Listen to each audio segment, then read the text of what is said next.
Hello, everybody. I am Thirteene, and first and foremost, a little bit of housekeeping. I got my house keys today, so I'm actually not going to be streaming this upcoming Sunday or Monday. Bradwan is also not going to be streaming this Thursday, which is tomorrow, or the following Tuesday. We need to take care of some personal stuff. We've been streaming for about 3 months, almost 4, and this is just, we need to take a week off to actually get some stuff done.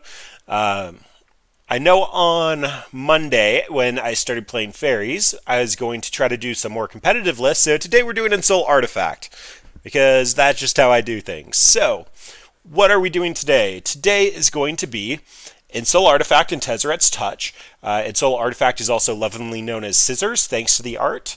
But we're hopefully going to put Scissors on Darksteel Citadel, or Darksteel Relic, which is the same thing, just not a land, 0 converted mana cost artifact, indestructible. In a lot of matchups, a 5/5 indestructible should be able to go the distance. But on the off chance that it doesn't, we are technically a bad burn deck. We're running 4 copies of Lightning Bolt, 4 copies of Galvanic Blast, which should always have Metalcraft, so that's 1 mana for 4 damage, and 2 copies of Shrapnel Blast, so we can just sacrifice our last artifact, go up to the face. This is probably going to play somewhat similarly to 8-Whack in the fact that we're going to get a couple of 5-point damage chips in and then blow up our board, commit all in, and maybe never recover.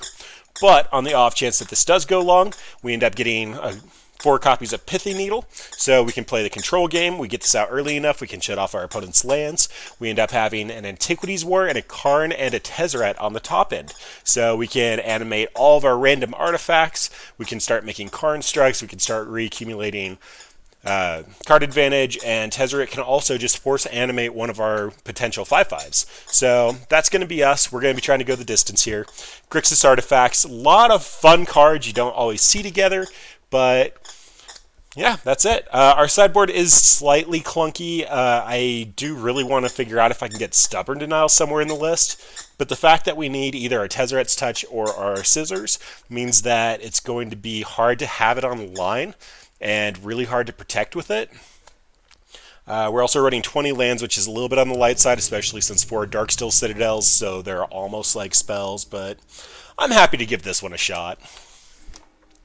Alright, so what do we have here? We have 1 pair of Scissors that we cannot cast. We have a Lightning Bolt, 2 Vault Scourges. So we have a slightly awkward hand here, but a single black source turns on Bob, which is just... Look at our curve for a second. We ended up having 2 1-drops. I believe that's 18 1-drops. I didn't actually count. Whatever. Bob is just fantastic in our deck. We are light on lands, but this is at least 2 Vault Scourges and a Lightning Bolt. This is not our combo start, and I typically don't like to start janky decks without the combo start, but I'm going to hang on to this. Hopefully we draw into a black source, or this is a matchup where 2 Vault Scourges can go the distance. And I am going to be leading on Darksteel Citadel, because if we animate it, it's going to be able to swing for 5 indestructible. And if we don't, we're going to look a lot like Affinity, just starting off with a Darksteel Citadel and a Vault Scourge. Alright, so we did take 45 seconds to decide to keep this hand. Opponent might have stepped away for just a moment because we're moving a little slow, but they still haven't decided if they're keeping or not. Alright, and they keep.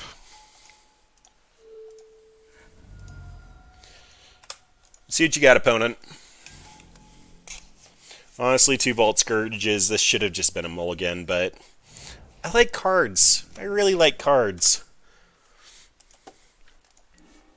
Ooh, Spire Bluff is a start. So, fast lands always come out first in case you top deck another one. I'm going to get my beats in with Vault Scourge and then run out the second one. Alright, nothing from opponent. And I get a Hold Up Bolt.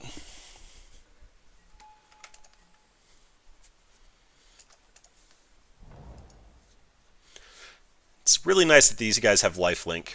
So 2 basic islands makes me think it's Mono Blue Reanimator, possibly Turns, or they're just going to show us Merfolk. Okay. So Harbinger is actually super bad versus our strategy. That's going to make this a really awkward matchup for us. I'm going to hold this bolt for a Lord. And that's why you keep that. All right. So Tezzeret's Touch is going to gain me 5. Bob can start getting me card advantage. I can bolt the Lord that comes down. Tezzeret's Touch right now has 2 valid targets. Flying's going to get in over just about every merfolk that I see, and Indestructible is just going to be able to trade very successfully. Tezzeret's Touch will also return the Vault Scourge to hand, but again, Harbinger of the Tides is going to be our worst matchup here, so I think I'm just going to get my beats in and run out Bob with Lightning Bolt.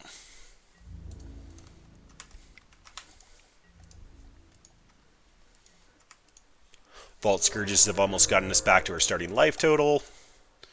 There's Bobby Boy.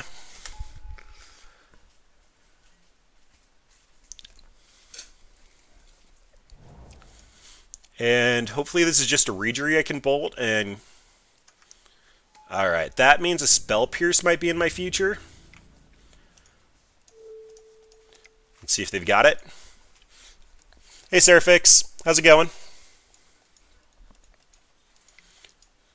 Yep, they did have the Spell Pierce. That means Tezzeret's Touch is probably going on my Vault Scourge. So, Serafix, just FYI, I got my house keys today, so Bradwan and I won't be streaming for a week. Ooh, what does this mean? So, we're going to be a little light on the content this week, but we'll come back full force and do a ton of fun stuff. Alright, so we revealed the Shrapnel Blast. Opponent knows that there's at least 5 coming here. I can run out the tap land, Tezzeret's Touch, a Vault Scourge, hit for at least 6, put them to 11, and have 5 in hand.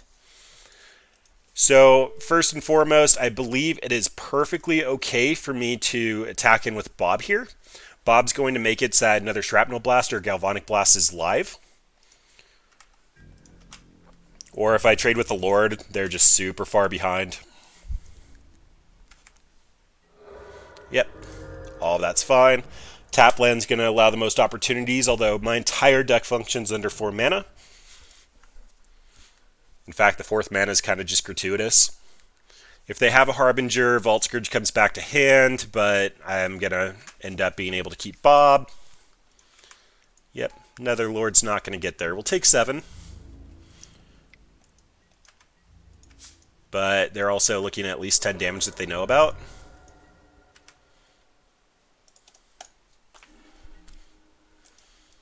Alright. So we showed the Pithing Needle. Bob cannot attack this time. They also can't do anything with Harbinger. So I get to run out Karn. Karn's going to stick. I can Pithing Needle on... Lame.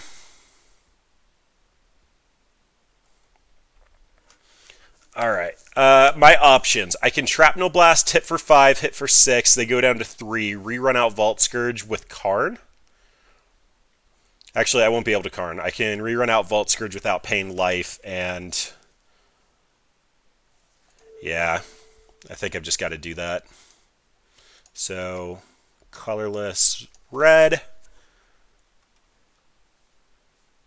Sack that artifact. Tezzeret's Touch is going to return it to hand. Opponent goes to 3 after combat. I did that, if you weren't aware, because Echoing Truth will return everything with the same name, and I wanted this to still be able to get in. Then that means I get to full price Vault Scourge. And then Pithing Needle. Pithing Needle here can name Aether Vial, or I can name Benthic Biomancer. I believe I actually want the Biomancer because that means that they can't loot and also get a threat on table. At this point, basically anything is too slow. We also don't have an island, which means we can just block and try to draw into a Lightning Bolt, Galvanic Blast, or the last Shrapnel Blast. So we have 8 draws off the top that can just kill them.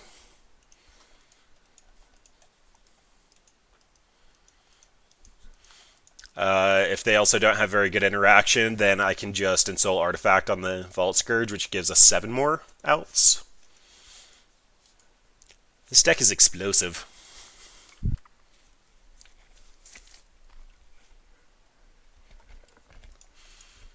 Alright, opponent's trying to figure out what they can do here. I'm actually mildly surprised to see an Echoing Truth main board. Alright, so they've got a Reedry that they can't pay for.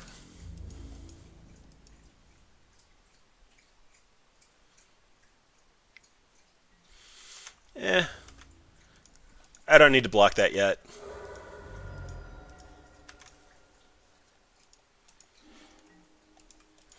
Alright, there is lethal. So, let's get the Vault Scourges in.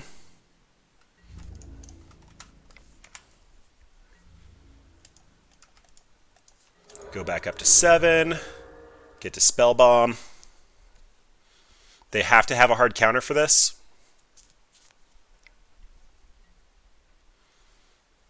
Alright, there's the hard counter. That means Karn gets to come out.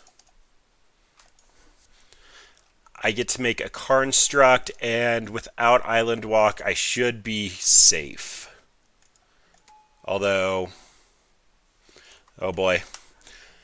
Bob's gonna have to die.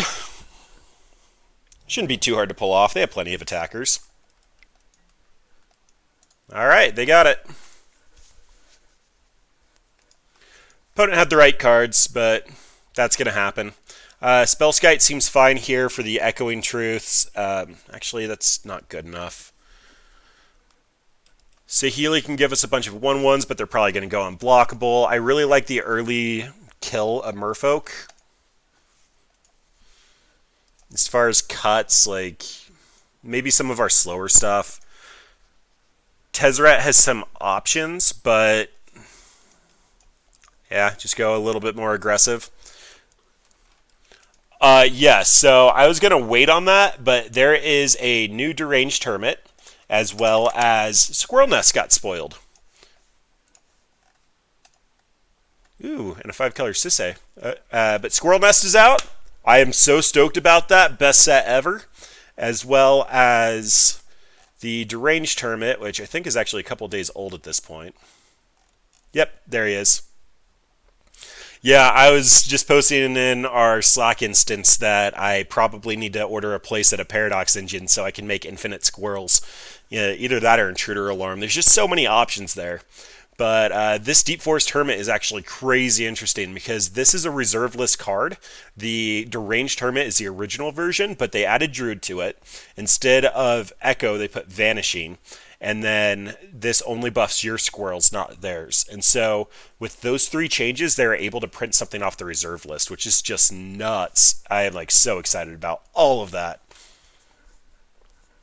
Yeah, this seems fine. This does feel so bad. They had main deck Echoing Truth, which can bounce basically all of our threats back when we're investing auras on them. Ooh boy, so this is a turn 1 Bolt, turn 2 Bob. I can kill all their Merfolk here. I like this. But as a guy playing a deck that was in... That Spellbomb's awkward. They're not going to have anything good here. I'm actually expecting an Aether Vial out of them, so I'm actually going to run out the Spellbomb first. Haha! It's good to be good. And the Tezzeret's Touch is going to be live if I find a blue source.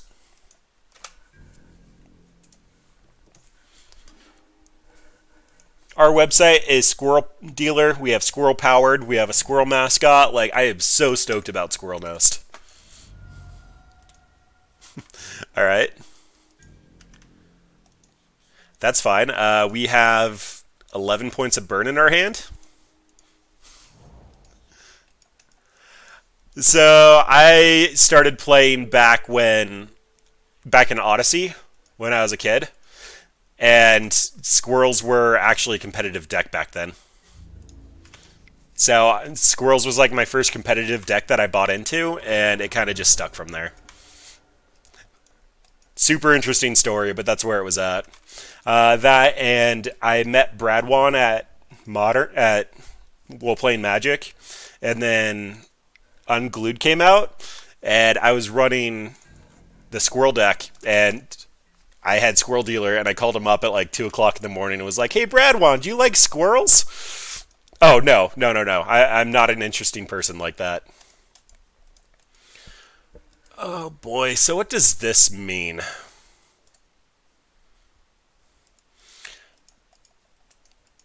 No, I'm actually a software engineer. I did all the coding for Squirrel Dealer using like Scryfall's APIs to pull in all the card images and all that. I work with Linux on a day-to-day basis.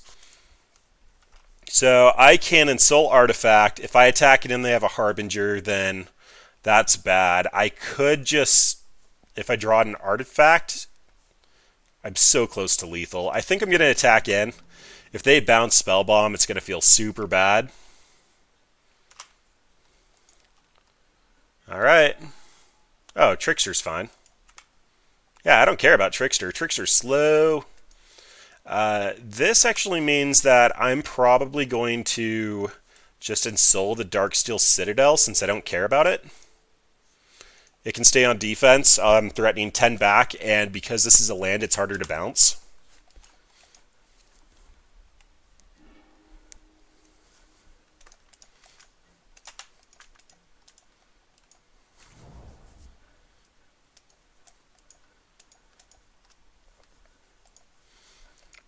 Well, this is definitely a deck where I want to use all of my resources to count to 20. I am actually going to kill the Regery here. I know I have lethal if I go upstairs, but they're showing that they don't really have counter magic, so I'm able to set up for lethal on the ground and use these defensively.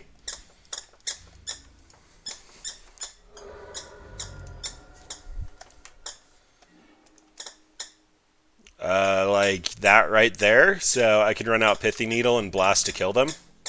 They probably have... Nope, not another Trickster.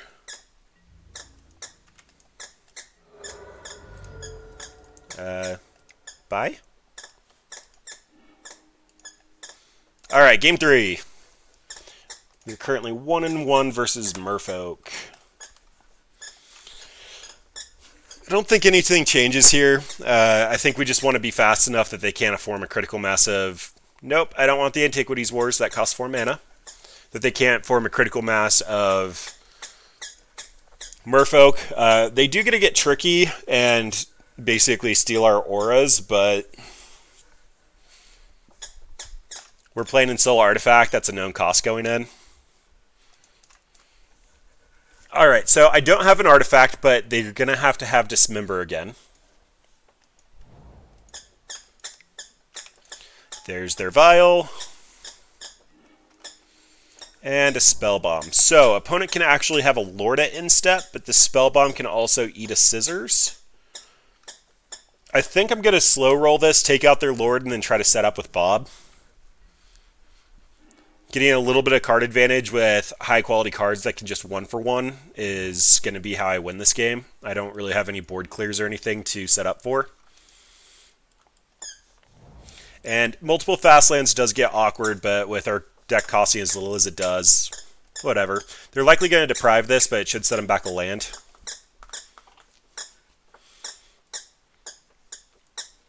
This pause is making me think that they actually have it and they're trying to evaluate it.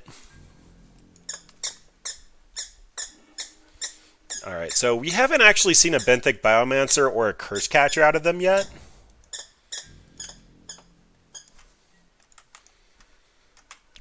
Alright, Bob, be kind. Soul Artifact's a card. So I need to leave up red for the blast. This is going to represent the most amount of colors. I get to run out Bob 2.0.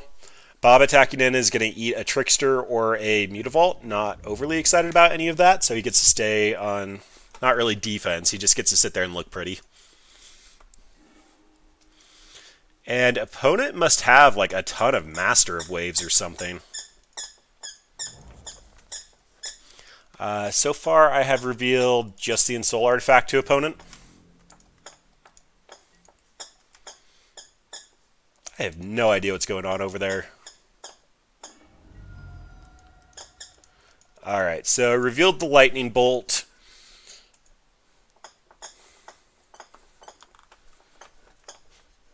I actually kind of want to attack in and just see what they're holding. If it's all counter magic, then these bobs are just getting in free. Versus Trickster makes it not worth it. So I can run out Scourge, hold up both burn spells without paying life. That seems good. Basically, I'm just trying to keep my options open here. If I do look back at the deck tech really quick, I end up having 4 blasts, 4 bolts, and 2 shrapnel blasts. So I can easily burn an opponent out if I just sit on defense. They do have Island Walk now.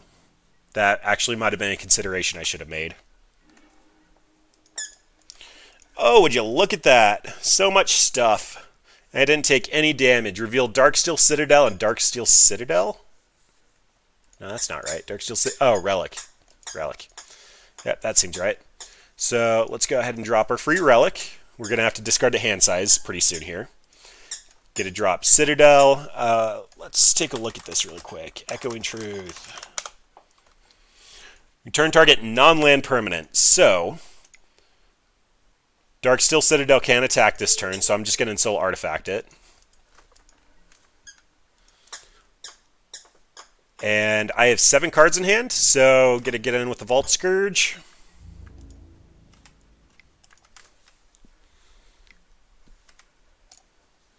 There's the Vial, likely the Trickster.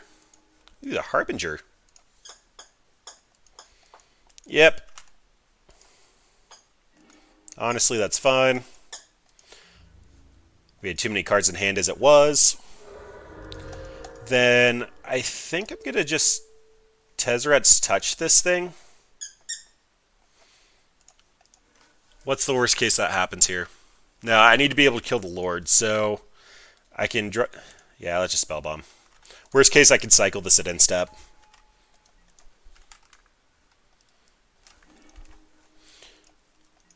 I'm still representing a lot of damage and our curve is low enough I don't mind letting these bobs stick around.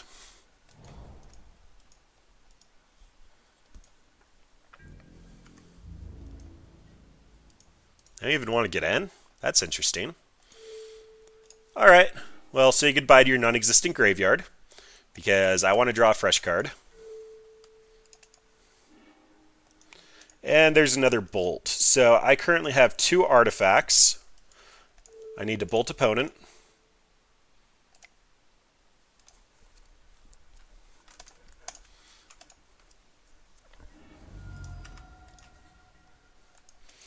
Alright, revealed a Blast and the Collective Brutality. So this Collective Brutality is going to be able to do some work here. I'm going to do all 3 modes because of the number of cards that I have.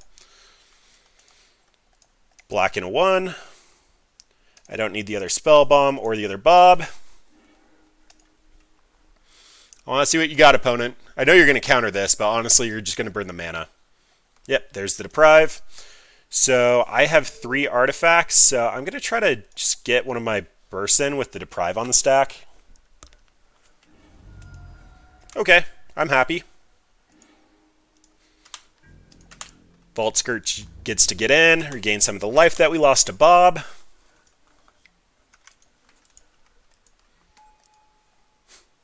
Alright, that goes back to hand. Perfectly fine. I really don't want to pay life to put this back out, and I really want to hold up the bolt. That's fine. We'll run him back out. He gains us life. We have an Ensoul Artifact for him. Opponent's got to be running out of gas here.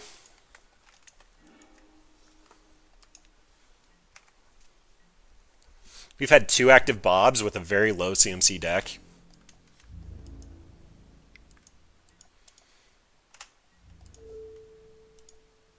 I'll offer the trade on 1. They're going to flash in a Lord. I'll bolt the Lord, and then they'll probably counter the bolt.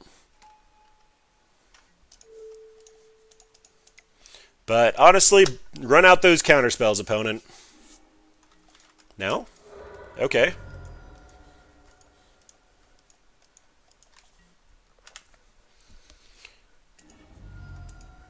Ooh, that Tezzeret's Touch hurt.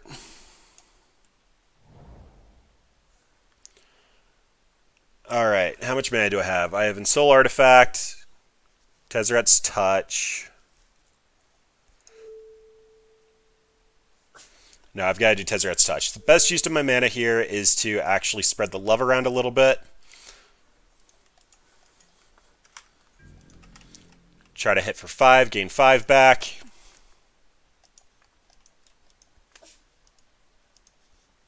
Opponent's really got to be running out of gas here. Alright.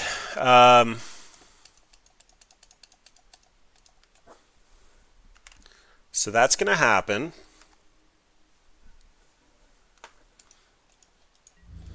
I'm probably blocking with Bob at this point. I have all the pieces to actually close out the game. Once again, just run this out for value. I get a blast if they have a Lord. With one card left, though, it means that Bob's likely trading with Harbinger or a Mutavault, and Blast is going to kill the other one at end step. Yep, there's the Mutavault. Mutavault actually costs mana, and they can do shenanigans picking up the Harbinger, so easily making this trade.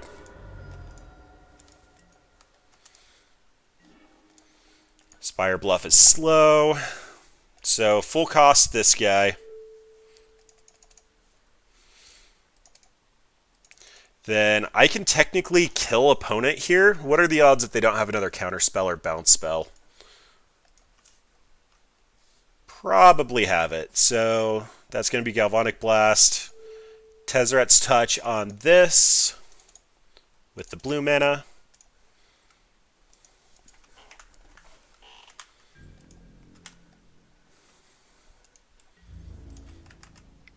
Yeah. Really? You have something else.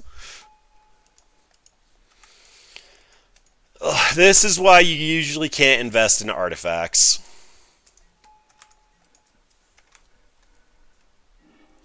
Alright, so we are definitely hitting a danger spot here. I do have Ensoul Artifact for the Vault Scourge, but it means that I'm likely going to be taking at least 2 here, and needing opponent to not have anything.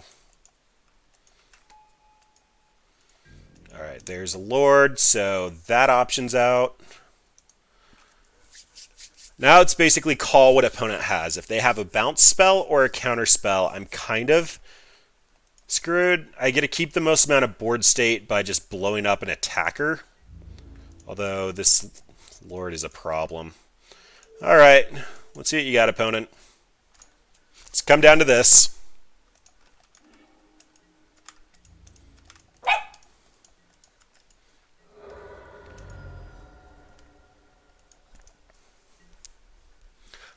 We let Bob do a little bit too much to us.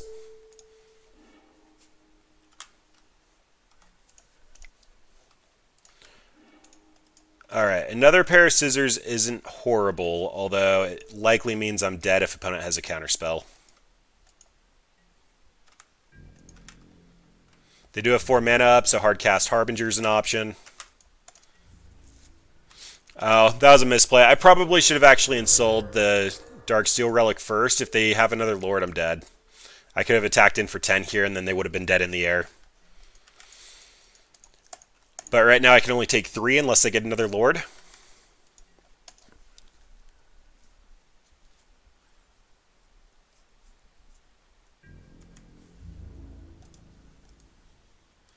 So that gets in for free.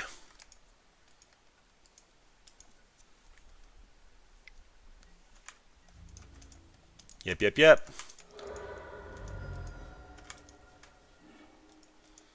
Collective Brutality, huh?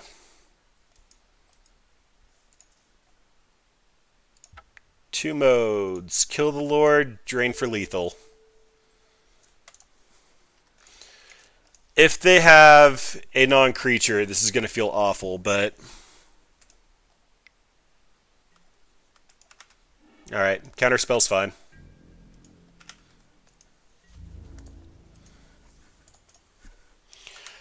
Math here is if they have another Lord, they'll just run it out and kill me from 3.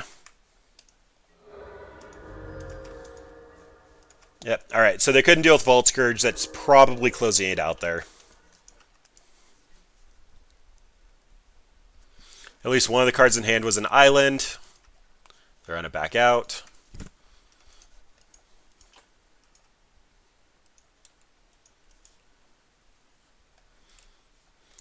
All right, and we took Merfolk. That felt miserable. I'm surprised we won that one. They just have so many bounce effects and counter spells, and we're just all in on anything. Bob fixes most control matchups, though. All right, Dark Slick Shores into Darksteel Citadel is turn 2 Scissors. That's what our deck wants to do, so I guess we're going to Scissor.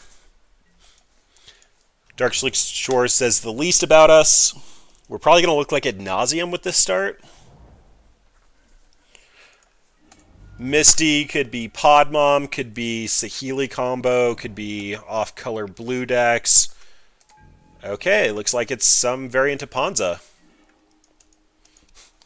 Damping Sphere is cute, but you know what, opponent? You can't destroy indestructible lands. Come at me, bro. Damping Sphere mainboard might feel weird if you're just looking at it, but it is an Ensoul target as well as being an incidental hate piece. It's fairly low on the curve, and it doesn't stop anything we're trying to do other than potentially just burn them out on the last turn, but we can cover a lot of it. If it's the last card in hand, we can just run it out. If it's going to hurt our strategy, we hold it. Like, all of that's A-okay. Alright, what'd you do with your 4 mana, opponent? I have a 5/5 indestructible. If you Blood Moon me, that just turns on Blast. Oh, that's fine. I honestly think a 5/5 indestructible can go the distance against Ponza. And Cliffs is crazy cute. So I get to run out another indestructible land.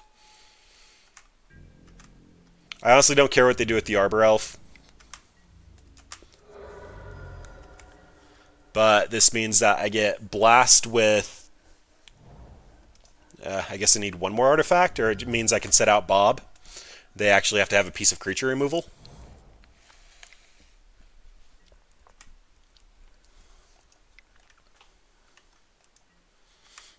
Alright, there's Inferno Titan. I don't think Damping Sphere actually stops Utopia Sprawl. So this is if a land is tapped for 2 or more mana, and this is whenever it's tapped for mana, they just get an additional one. Oh. Please work.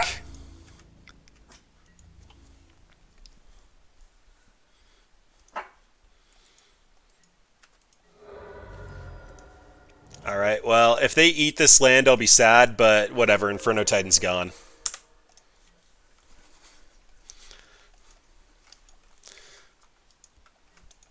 Is there a level of poetic justice here where the land destruction deck can't destroy my creature?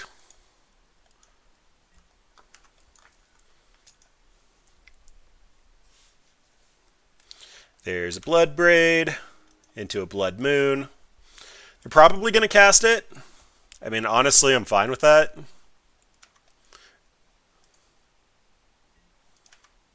I guess this isn't indestructible anymore, so that's a little annoying.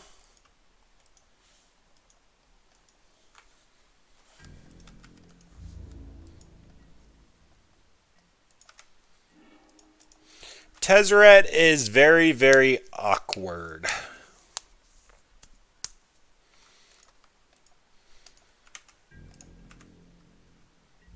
Alright, well, I'm going to attack Chandra here. I honestly don't think she matters, but Bloodbraid's going to block for her anyway. Yep, as expected.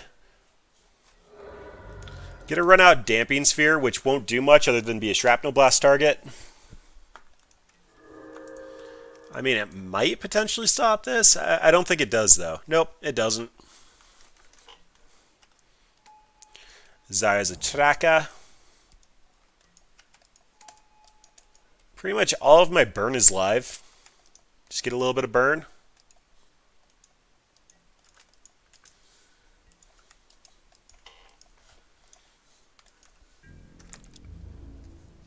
Like a bolt would be awesome. I'd love a bolt.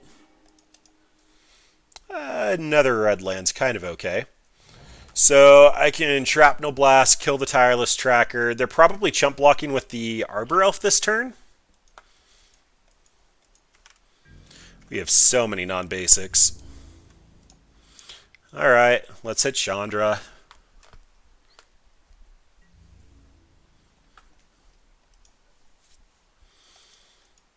Yep, there's the Arbor Elf blocks.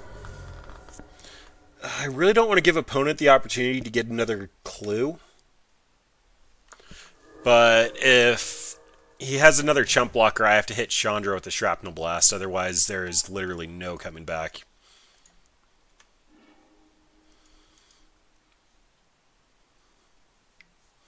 Yep, decides to play it, so Shrapnel Blast is going to go to Chandra. I am going to take the most advantage of this is that I can. Yeah, that's fine. Ouch, the pain.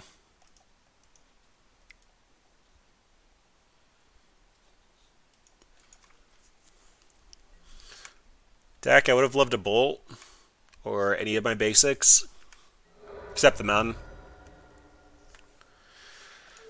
Alright, shoot Chandra, sack the artifact. This should tell opponent that we're technically a burn deck.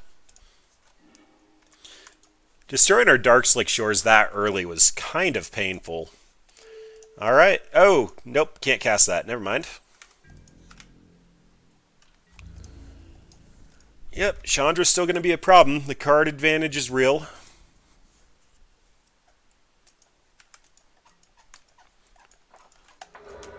Birds making their heroic play and going in front of the Scissorland.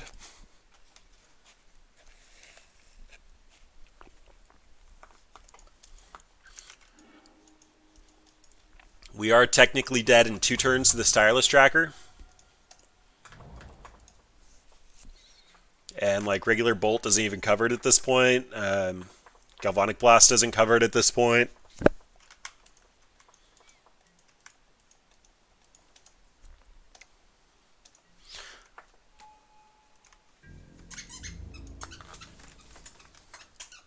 Things were looking so good at the start of this. We got another chump blocker. Yep.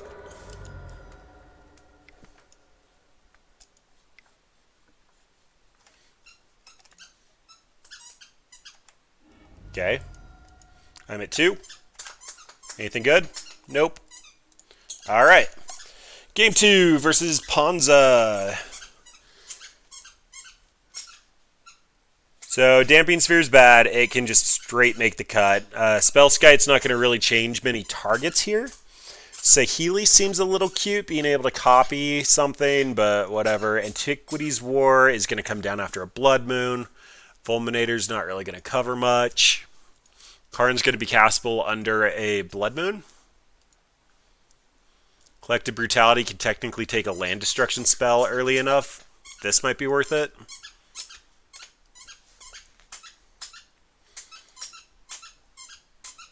Chandra exiles at first, so you're not casting off the top with Grafdigger's Cage. Alright, we just need to be faster. Love to play first. This is a Darksteel Relic into a Vault Scourge into a 5/5 flying attacker. I mean, this checks a lot of stuff off. If they answer our artifact, they're going to bring in a Braid more than likely. Then I guess that means I have to actually invest in the Darksteel Relic. And these are coming in untapped as they are, so there's no reason to like try to slow roll the Blood Crypt. That's just an option to come in case we draw a Karn. Spire Bluff, Darksteel. Do your worst, opponent. I don't believe Ponza is running Simian Spirit Guide anymore. It was for a short while. I guess that would have been a reason not to run out our blue source first.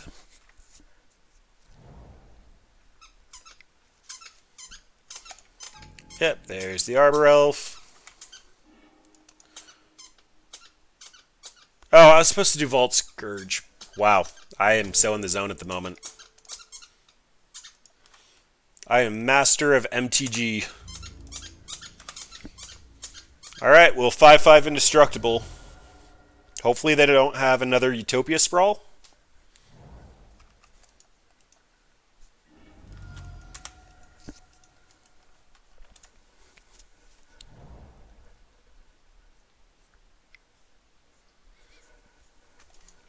Never didn't have it. Alright, so Blood Moon's gonna hurt. Alright. So, all the bad things. Opponent is already at 8, though, so all of our burn is live. Can we just draw burn this time? Pretty please? Running out the artifact because it does technically matter for a couple of our spells. Having another flyer isn't awful in case we do actually draw another nothing we can cast under it. Scissors Island is technically a draw.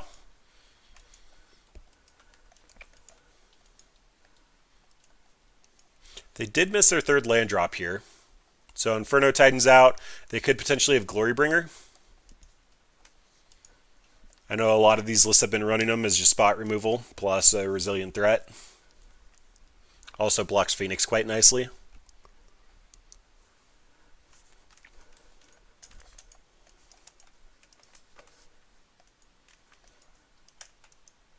Opponent's trying to figure out what 5-drop they want to play. I mean, they used to have Stormbreath Dragon.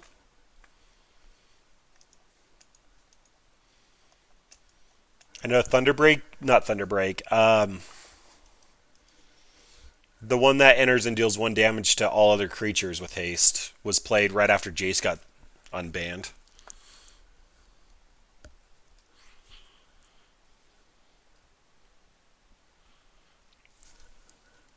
I know it's not Thunderbreak Region. What is that, though? I think it's Hellkite? Bogarden Hellkite or something? Oh, so they Primal Command. Alright. Wow. That is just a beating. So they Primal Command put Ensoul Artifact on top of our deck, which they really should have done the Relic. The Relic's kind of a dead draw at this point, and then Ensoul Artifact would have fallen off. We are technically live to draw in our blue source, but yeah, that's a clock with card advantage, although it means that they missed their land drop again.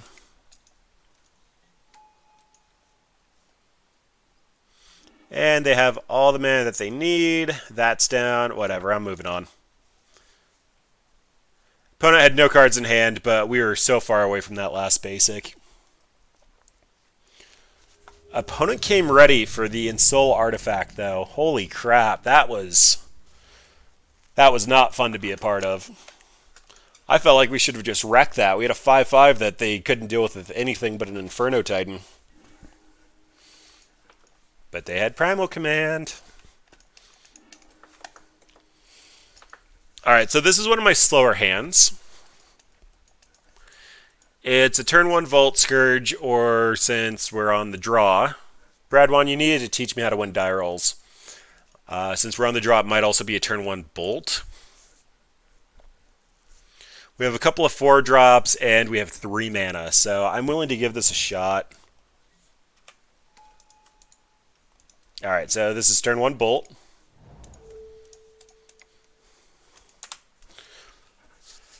I will be playing plenty of Arbor Elves when Squirrel Nest comes out in Modern. I did run Squirrel Nickfid in Legacy. I was running one of Arbor Elf as a tutor target for Green Sun Zenith. Like, really? And I drew my basic mountain. Oh, this is Death Cloud.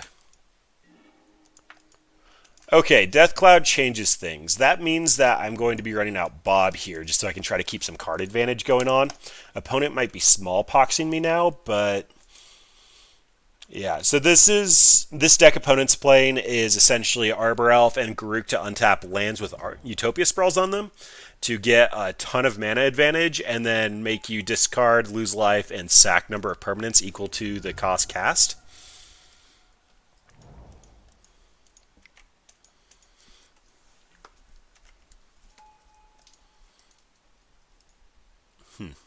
Okay.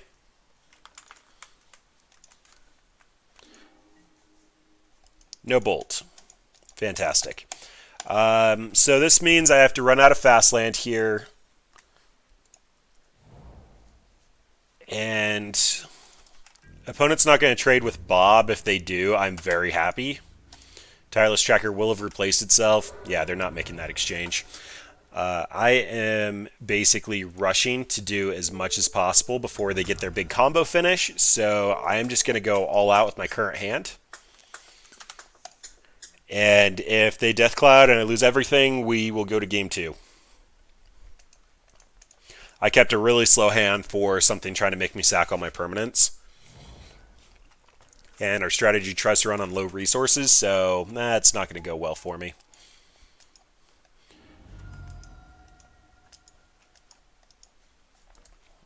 So Tezzeret can get me Artifact in the top 5. Karn can make a Karn Struck that's going to be tiny.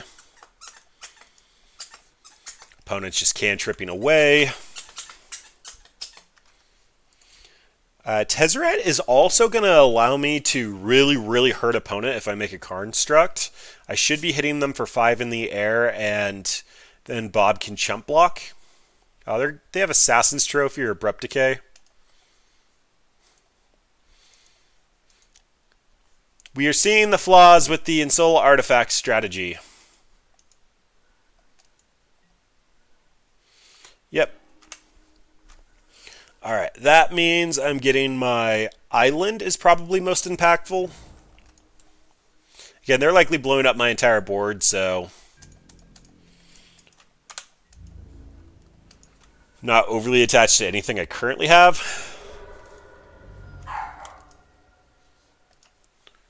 The last 4-drop in the deck is Antiquities War.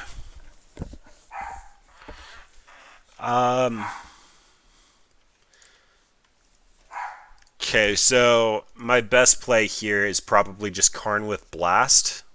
Oh, Blast won't actually finish it, so super duper awkward.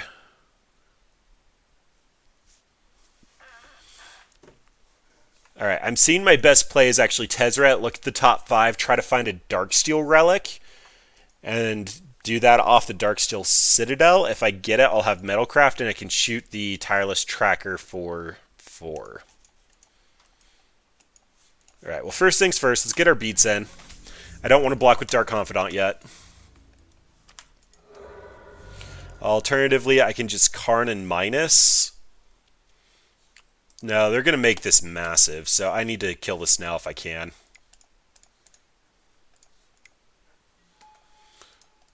Alright, 0 mana? Well, I did technically find a 0 mana.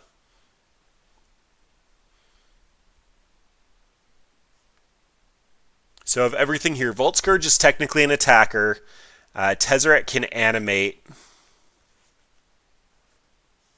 I need Vault Scourge to chump block here. Opponent is representing Fatal Push, but I don't want Tezzeret to die because Tezzeret's going to be my animate target indestructible land. Although Death Cloud makes you sack, so if this is Death Cloud, it's just going to... Yeah, it's going to get sacrificed.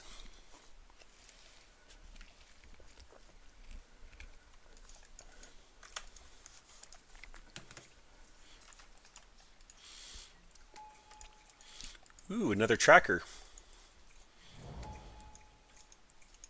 All the clues. I need to start closing out this game. Opponent's getting significantly more cards than me. So, next turn, if I make a Karn Struct, top deck an Artifact, I can animate this, hit for 5, they go down to 8, blast for 4 more. Looks like Pulse. Yep.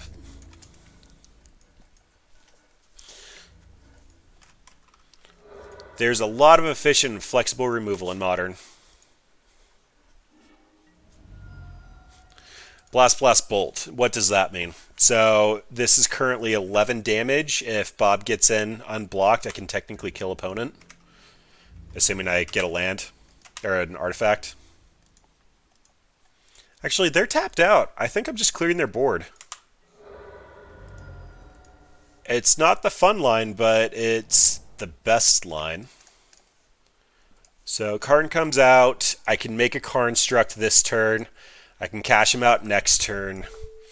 Bolt should be lethal on that tireless tracker, and Blast should be lethal on that tireless tracker. Alright, they get to draw a ton of cards, but if it's not Death Cloud, I can still technically kill them. So I'll be able to swing in for 5 next turn and Blast for 4.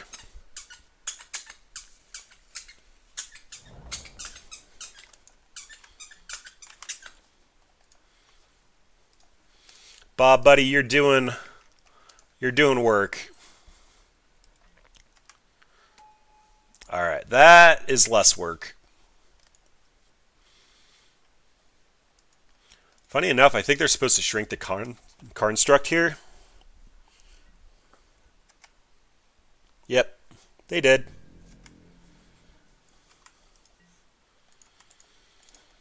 Burn?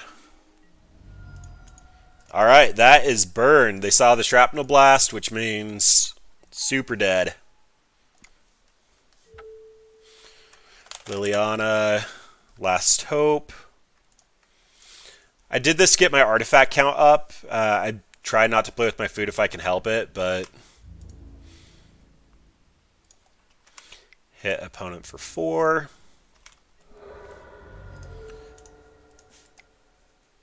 Make that more. Make that more.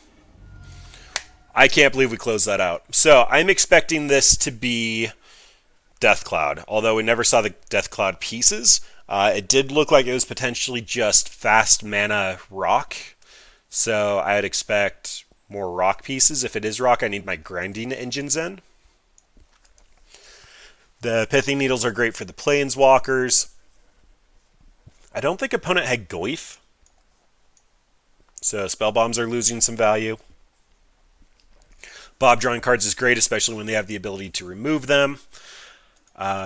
Vault Scourge loses a little bit of value just because it can be removed on the spot and it doesn't do anything but be a 1/1 lifelinker. I didn't see any non-basics worth hitting. Spellskite is definitely a consideration. We can just change the target of something that has Ensoul Artifact on it. Elder Spell is also kind of an option, especially when I'm bringing in the extra Karn. I can kill all their Lilianas. Brutality can take Assassin's Trophy. There's a lot of cards I want here. So what do I actually want to cut? If I'm raising my curve and I'm keeping Bob, I'm probably going to trim on Tezzeret's Touches. They do technically buy back whatever hits the graveyard, but I don't think that's where I want to be going. Generating servos to chump block for a while also seems kind of cute. My curve got really, really high, though. I think that means just trim on some Spell Bombs. This one is flexible, but it doesn't do what I want to do here. I'm not like trying to recurse it or anything like in KCI. Possibly just trim a Vault Scourge. If it's Death Cloud, we're going to get shafted if they ever draw it. If it's just bigger mana rock, then we can fight this battle. We can definitely fight this battle. This hand actually doesn't do anything. So I've been keeping a lot of really iffy hands with this deck, but this one just doesn't go anywhere. I don't necessarily have the colors to make anything work, and Shrapnel Blast is only a 2 of because of the resource cost.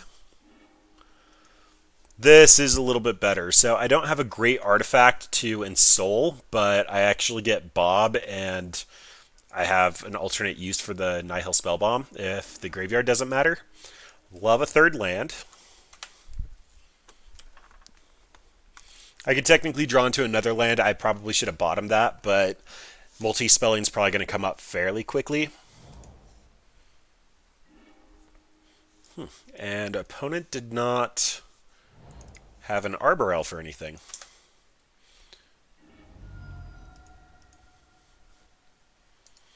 Guess I need to turn off auto yields. It's possible I need to eat the graveyard. Nope. Again, opponent didn't show us any signs of actually running Goif. There is a Scooz, though.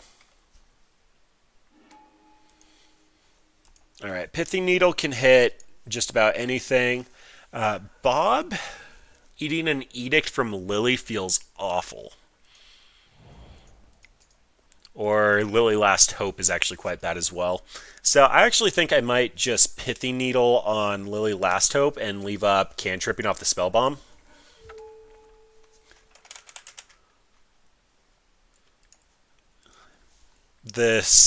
Yeah, that feels awful. That feels so bad.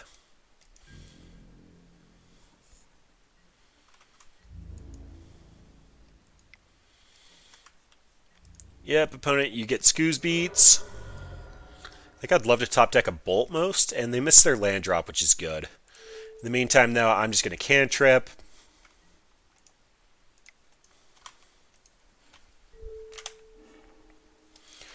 Artifact's fine, gets our artifact count up. Also, great Ensoul target.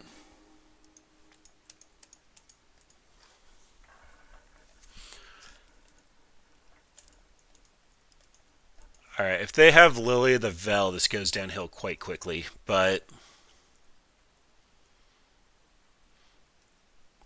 yeah, I'm just going to run out Bob for now. Bob getting removed is at least a 1-for-1, but if I Darksteel Citadel and equip Ensoul to it... oh, that was a misplay. I was supposed to run this out as a colorless source. Yep, there's the Decay.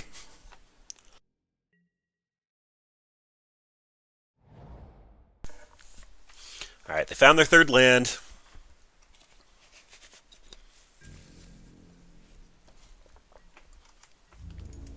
If I would have ran this out last turn, I could have Ensouled it and attacked in for 5. Which, especially if they had a Lily of the Val here, would have been super relevant.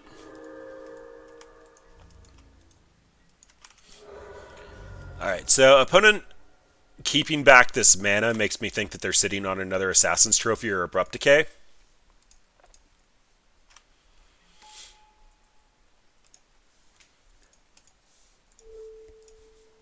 Given that fact, I think I'm just going to Ensoul with Intent to Shrapnel Blast and get rid of the Scavenging Ooze. It'll put me on no resources, but if this is opponent's only game plan, then I'm going to be on no resources anyway. Yeah, they're trying to be interactive here.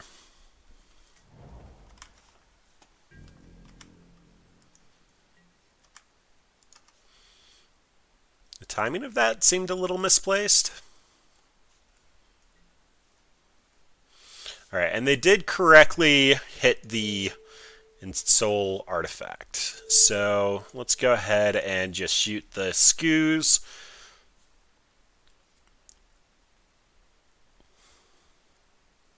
Do I want the basic land? I don't think so. I don't have any way to draw cards. It'd be nice to not have it in the deck, but I could have sacked the Darksteel Citadel instead, since I don't really care about the mana, and gone and got a basic off the Assassin's Trophy. The thinning is so minimal, though, and the land actually taps for mana where the Relic doesn't do anything. If I get a future Ensoul, I can just toss it on the Citadel and call it a day.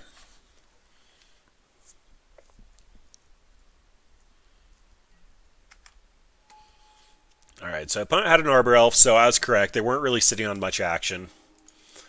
Although, drawing 5, 6 of our 20 lands isn't great in the top 12.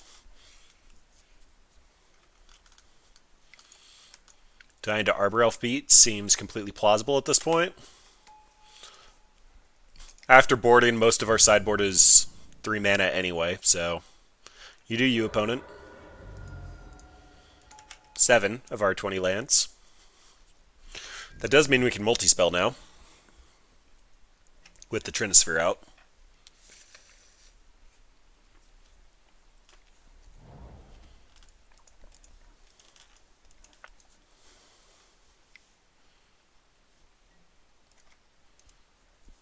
Alright, they have something double black. Cletus Kalitas. Tezzeret's Touch. Alright, I'm telling opponent I have absolutely nothing going on. But a 5/5 indestructible is perfectly okay. Opponent can't do anything here. There could be an argument to... yeah, I'm actually staying on defense. This lifelink is doing a 6-life swing, and we're already behind on clock, so this is going to be a defender. If they kill it, we'll just go to game 3.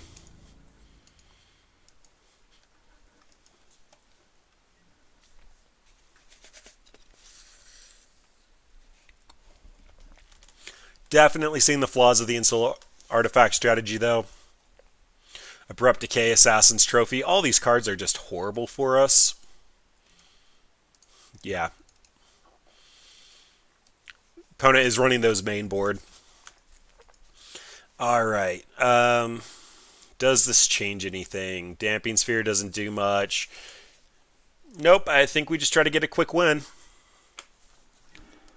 With that many hate pieces running around, it's really hard to justify doing well with it. Alright, so we have our grinding engine. We also have a turn 2 Ensoul artifact and a turn 1 Galvanic Blast, if they are on the Arbor Elf plan. So, options here are Darksteel Citadel, so it doesn't have Summoning Sickness, although we won't have a way to get mana.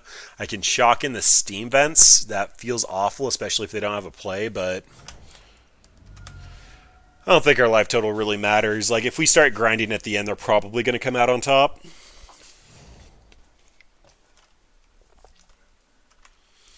Alright, well, they might have gotten the read that we had a Bolt. So they just Utopia Sprawled, but that's fun. Anything that comes out now is going to be Summoning 6, so Ensoul Artifact, make them actually answer it.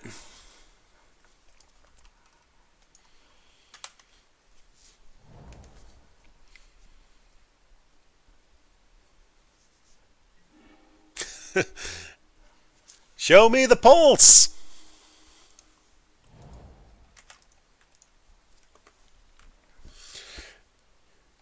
I did toss a couple of basics into the deck, expecting Path to Exile to be a thing and Field of Ruin to be a thing. But nobody's really represented it yet. The Blood Moon did make our mana base super awkward. Might have been better off with just going with the traditional Shock Fetch mana base, but alright. So I have to let that stick around. I currently have 2 artifacts, so Metalcraft isn't online yet. But this Antiquities War should find me something. Like a Spell Bomb or a Needle. Needle's great. I might even start hitting a point where I just want to bolt at instep. Because turning on 4 artifacts with Antiquities War is probably going to be lethal. Abrupt Decay doesn't hit Antiquities War, which is another reason I want to add it to the deck. I originally had 4, but 4 mana just felt really expensive for that.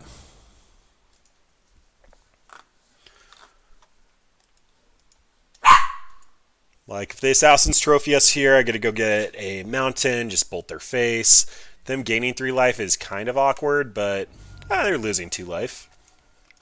This is a weird green-black list, but they're all playable cards. There's another Scoos.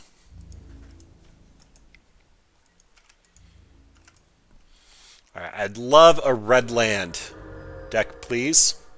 Pretty please.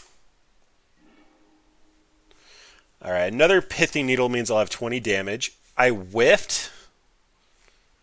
For shame, deck, for shame.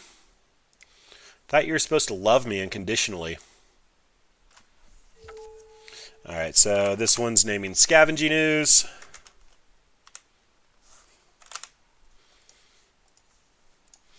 This one is naming Lily. Last Hope, because we've confirmed that they have it. Haven't seen the Vel yet. Then this blast is going to kill Kalitas Kalitas. Then we'll untap with 20 damage on the table and 2 bolts in hand. Although, likely getting an Assassin's Trophy on this now. But we have a backup.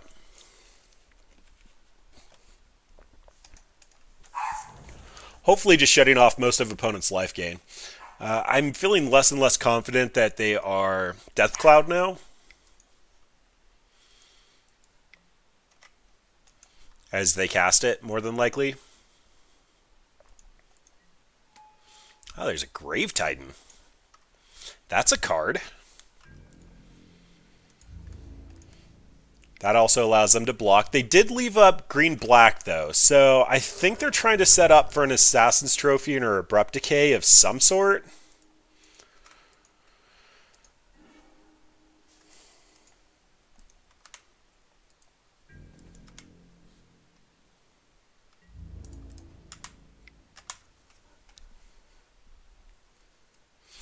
But whatever, you got 20 damage coming at you.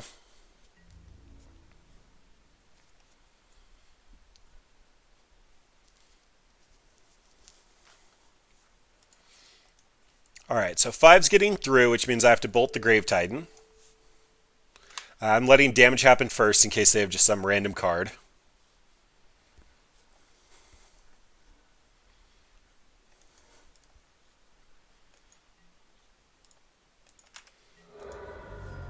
Alright, all those go away. Bolt the Grave Titan. Bye, dude. That was one of the least painful Grave Titans I've ever dealt with. Most of the time he hits the table and it's just like you're never coming back from that. But only looking at 3 damage on the table. I get to follow it up with another Antiquities War next turn. I'd love to draw a land so I can actually have Bolt and Blast up. Really don't like them getting all these chump blockers. Brad One, if you're still watching, remember when I said I wanted something that killed 1/1s? This is kind of why. Like, even if I was just attacking in with a 5/5 indestructible, Bird just stonewalls it for a turn, will they get a chance to recover and draw into their actual hate pieces? Do you honestly have another Grave Titan?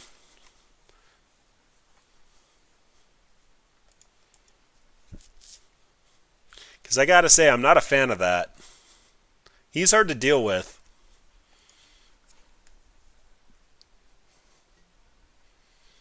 Primal Command. Why is everybody running Primal Command? Makes it so hard to burn people out. They got another Grave Titan. Alright, and they technically have the mana to cast it, so Antiquities War is coming down regardless of ability to hold up interaction. How about Tezzeret?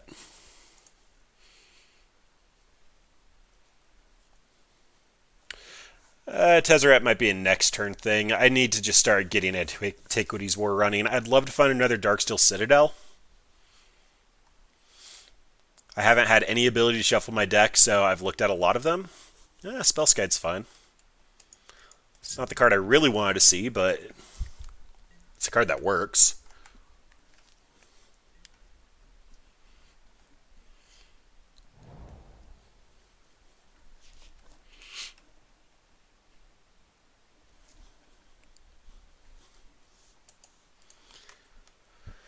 Tezzeret permanently making the Darksteel Citadel a 5/5 looked really tempting.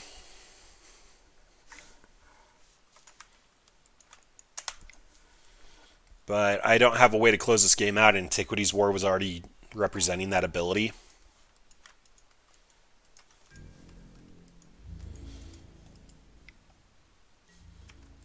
Yep, I get to take my beats. Hey, look at that. It's a land. It's a slow land, but it's a land. How did I whiff again? Alright, there's the Spellskite. Spellskite can redirect one thing. I can blast or bolt as needed. Odds are I'm going to be bolting.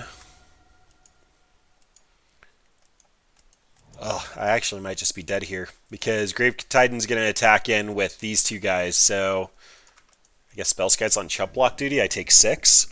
Either that or he's going to wait 1 turn for my Antiquities War. So if I do survive, he's not going to be able to do anything on the backswing. Alright, so there's a Fatal Push. If he attacks in for 12, I can Nah, I'll still die.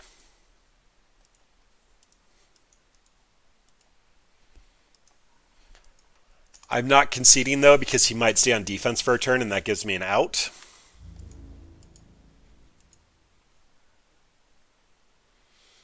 Guess not. This does technically create 2 blockers for him, so that seems fine.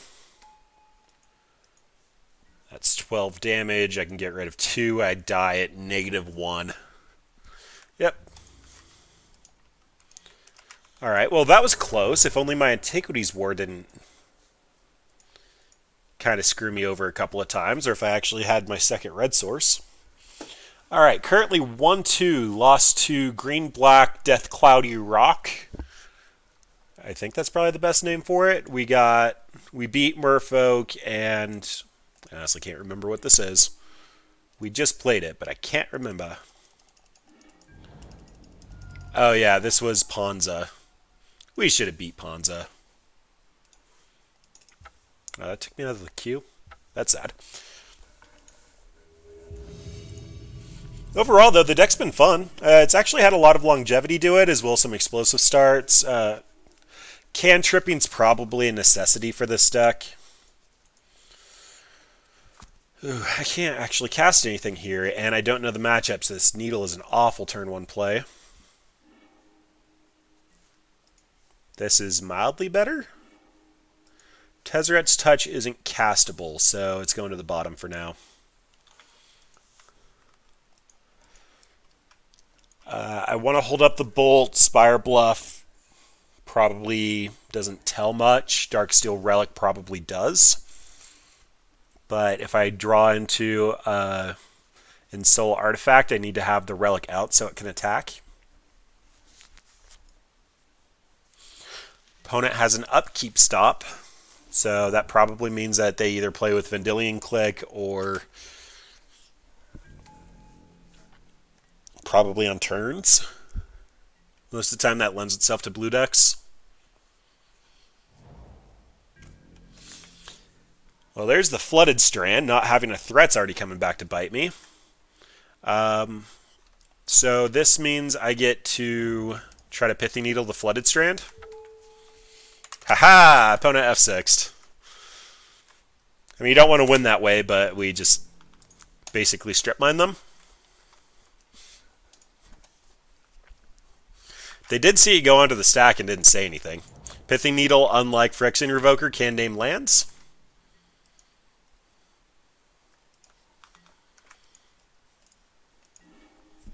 And that's a Bob that doesn't do anything. Alright, well, considering we are a very explosive combo aggro deck, this is a very slow start.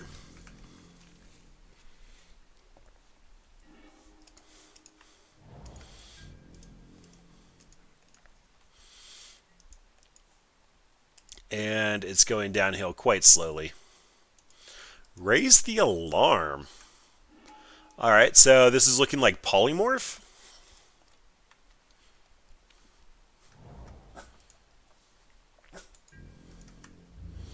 I mean, what's sad is at the current moment, this is actually going to kill us, so...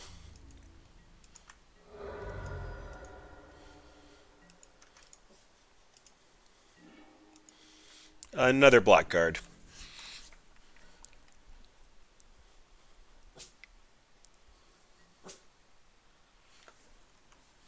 Yep, peer through the depths, probably picking up Polymorph. Okay, so this is 100% the new Polymorph deck. This card is in here to try to protect your combo, as well as gives you a token that you can try to Polymorph. Given what I know, I'm going to bolt one of these soldier tokens. I'm going to significantly stem the bleeding and potentially make opponent try to commit for it.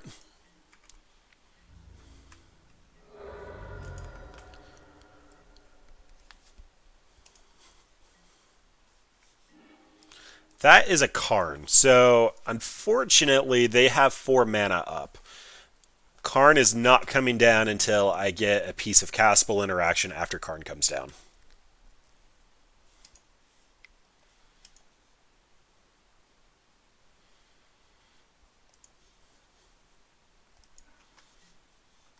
Secure the waste for 3. Lovely. So, odds of dying to token beats is going up exponentially.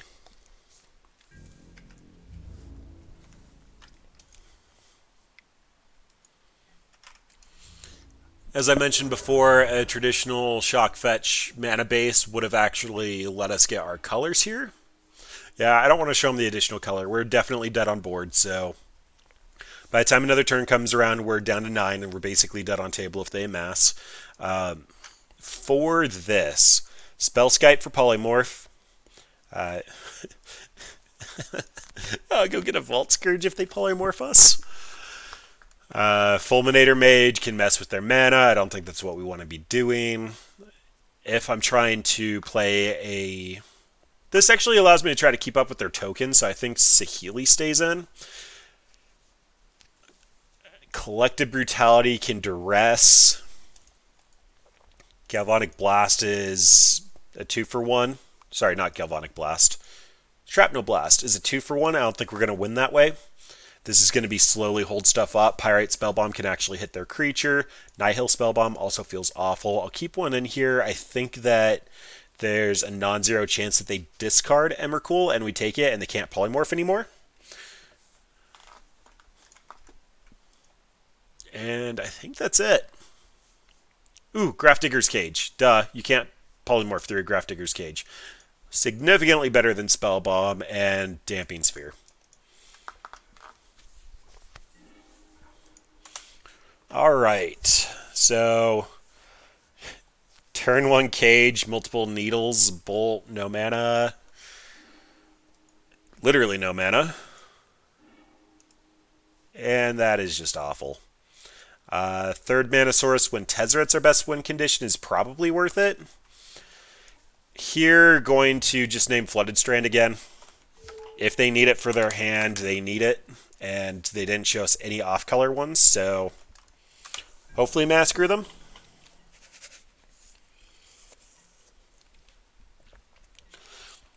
I guess I could try to name a generator. I think that some of the lists started splashing the Mithralized. Couldn't think of the name of it because it'll sit there and gain value and then you can polymorph it, but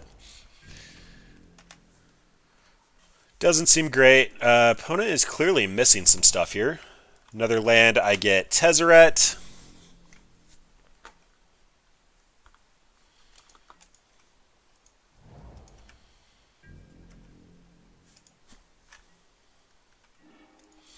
Alright, we have removal for all the tokens.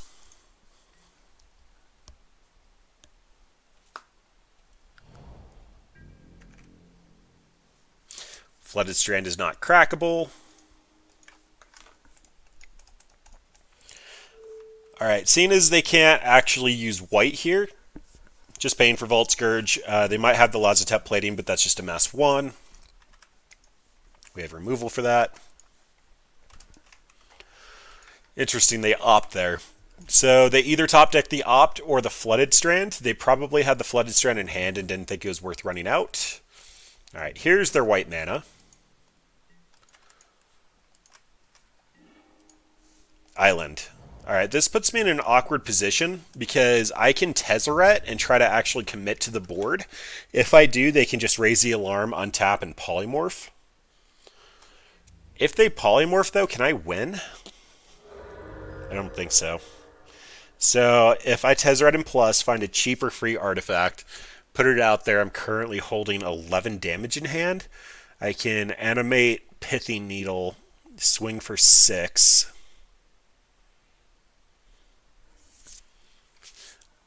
Alright, having a 1-1, I can't play around everything that opponent has. I'm just going to run out Tezzeret. If we lose, we lose.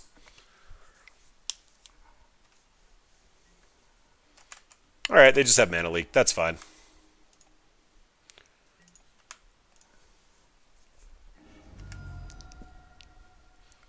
I'm not overly excited with how that went down, but opponent didn't even have anything to generate a token.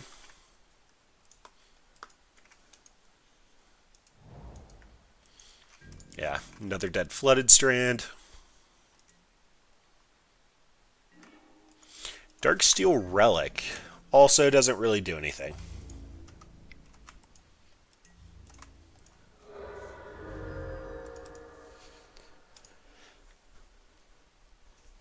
It's kind of weird having 11 burn damage in hand. Or I guess 10. 10 burn damage in hand and not even being close to killing your opponent.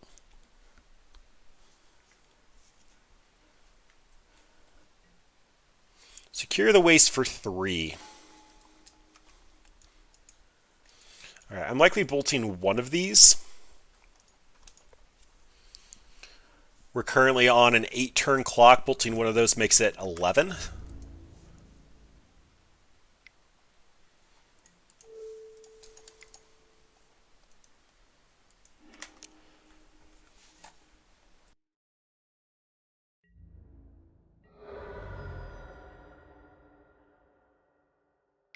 Sorry, that math was skewed. I wasn't counting on my lifelink. There's the polymorph. So countering the polymorph by removing its target. Another cliff. So I currently have them on a 17 turn clock, and my life total shouldn't change the way it's currently sitting.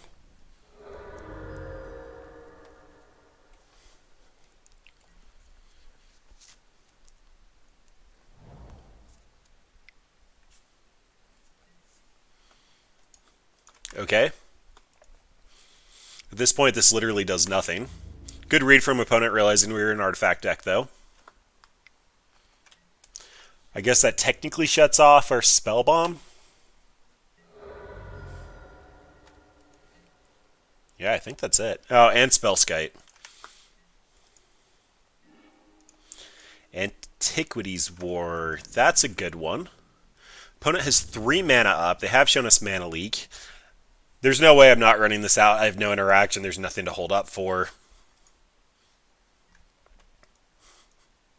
Okay. Yeah, I'll go get a basic. So opponent can still have remand or mana leak, but this is how we rebuild. Apparently this is a stop to read Antiquities War. Alright, Darksteel Citadel. So this is an awkward land that doesn't tap for mana. Yay, Stony Silence.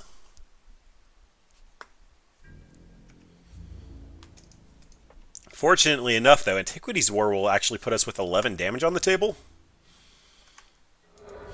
And I highly doubt that they have a way to deal with anything other than Path to Exile. Alright, Pithy Needle's fine. Another Pithy Needle is fine. Darksteel Relic doesn't really do much. Pithy Needle's the only card here with upside. So I get to run this out. The only other activatable ability they've shown us is Misty Rainforest. Dovin's Veto. Okay. I think they were trying to polymorph with Dovin's Veto up. Let's do Misty Rainforest. Again, Myth Realized is probably a decent target. At this point, I'm assuming that like Saheeli might be a decent target because I'll also generate tokens for them. But right now I currently have 4 artifacts that are going to become 5/5s with a lethal Galvanic Blast in hand if 3 of them get through. So they're probably going to have to raise the alarm here. Alright, there's the plating. That's fine.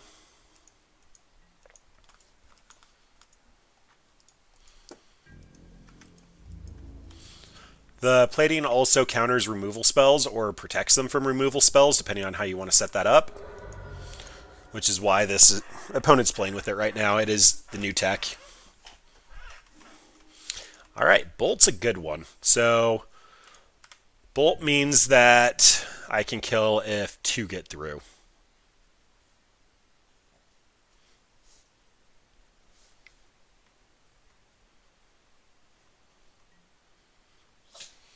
Alright, so there's one path.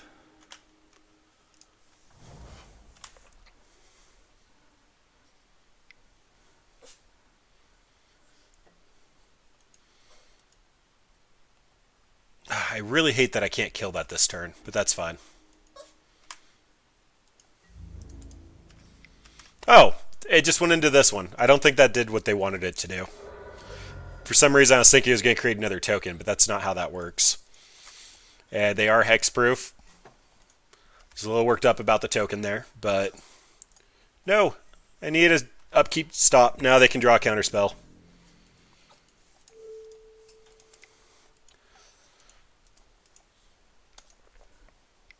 Alright, well if they have 2 counterspells, this is on me. I should have set an upkeep stop.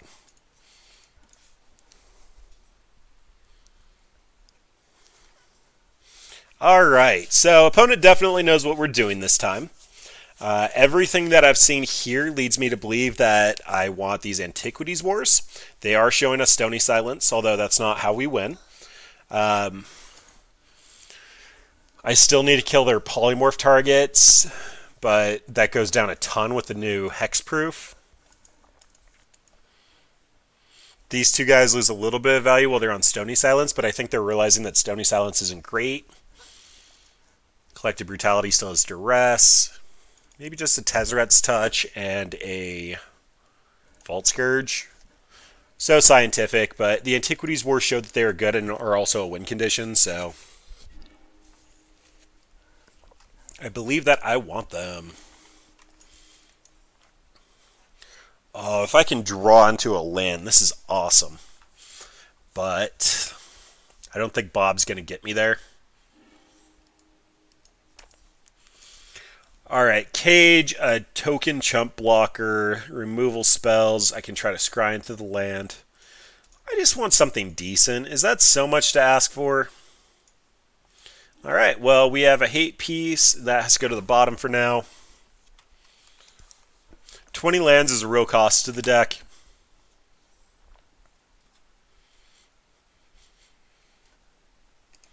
Grafdigger's Cage, though, is an animatable way to stop their combo.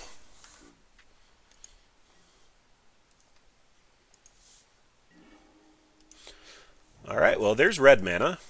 Hello, Cage.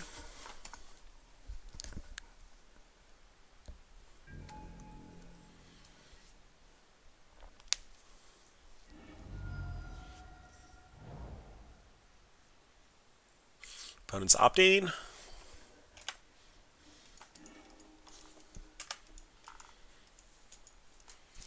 Collective Brutality is definitely on Duress mode. Love to draw a Bob to get out of this.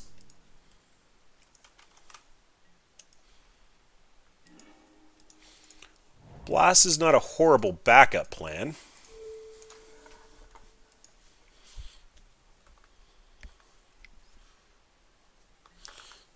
Alright.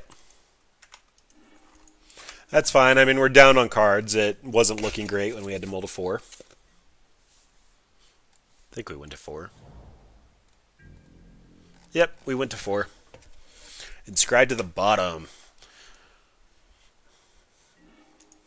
Alright, so Relic comes out just because that's going to be the first animate target. Opponent is running Paths, which means that we're really going to get taxed, and we are a resource deck.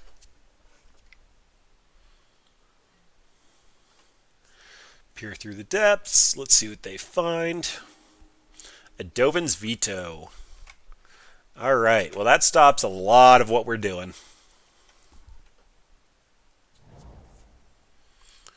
Mutavault is another animatable way to polymorph, as well as just get damage in. Bolt. Single red source, but one's probably eating the Dovin's Veto.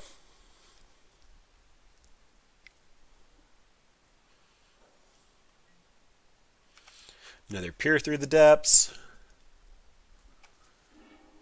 This one gets a polymorph. So they must have an answer to the Cage.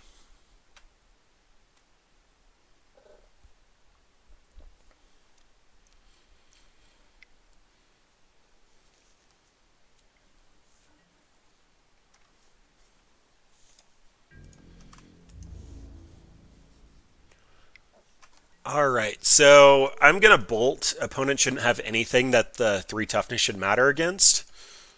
Where Blast is just going to be 2 damage right now, which is acceptable, but it could potentially get up to 4 for face. Yep, that's fair. Why didn't they amass? Oh, because that's a zombie army! Oh, that's cute. I guess Bolt did technically matter there. And we have a shot now, so I get to Tezzeret's Touch this. And we are on a faster clock than opponent. They're going to try to polymorph, but polymorphing is going to basically just fizzle because of the Grafdigger's Cage, unless they don't know how, unless they have an answer for it, but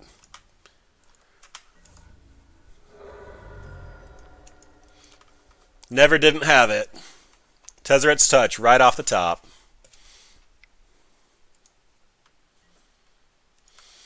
Yep, seems fair, but now all of our 4 drops are live. We also have a second red source.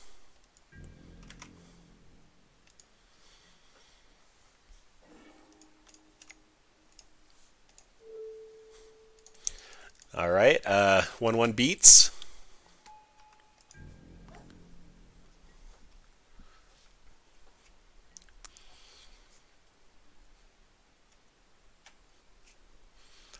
So the trick for opponent is they activate Mutavault with Mutavault, and then they polymorph it.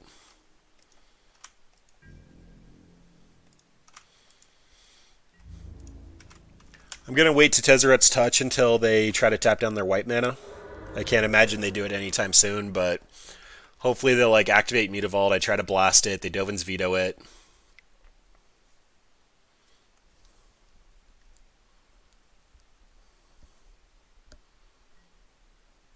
Secure the waste for 3. So, alright, I have 2 paths ahead of me. One is I kill one of these warriors and I'm barely ahead of opponent on resources. The other is I hold this up for if they try to polymorph after they answer the Grafdigger's Cage. I think right now I just have to kill one of these and buy as much time as possible to try to get my resources back from mulliganing.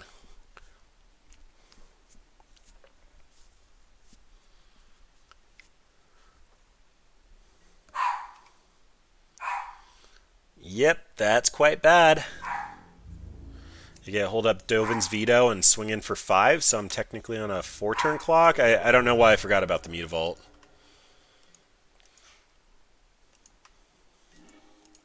Darksteel Citadel. Alright, I think I have to Dovin's Veto, get rid of their Dovin's Veto.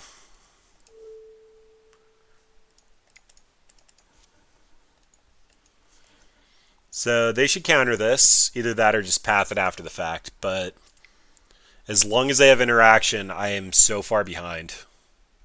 Oh, they have a mana leak? Alright, things are looking very downhill from here. I think attacking with Vault Scourge increases my turns alive. At least without chump blocking. If I chump block, I obviously save 3 damage and gain a life, but if they attack on every turn, I think this gives me a 4th turn.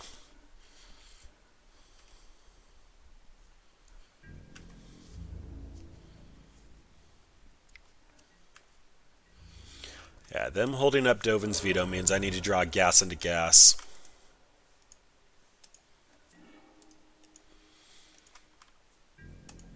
Alright, so that Pithing Needle can name Mutavault.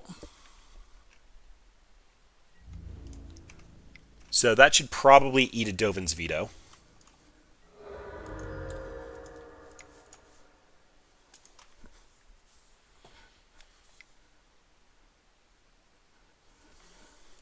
Yep, there it is. The problem, though, is the opponent is technically a blue-white control list. It's not Miracles or anything at that level, but they didn't attack with Mutavault. Wonder if they're trying to polymorph now. They are technically a control list with 6 cards in hand. At least one of them is worthless, but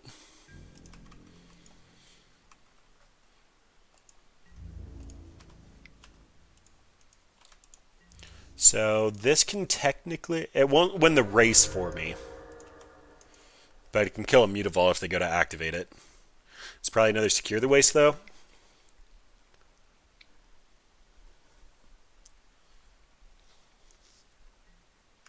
Yep. Alright, so back down to a 2-turn clock. If I kill one, it's... Well, a 3-turn clock. If I kill one, it's still a 3-turn clock.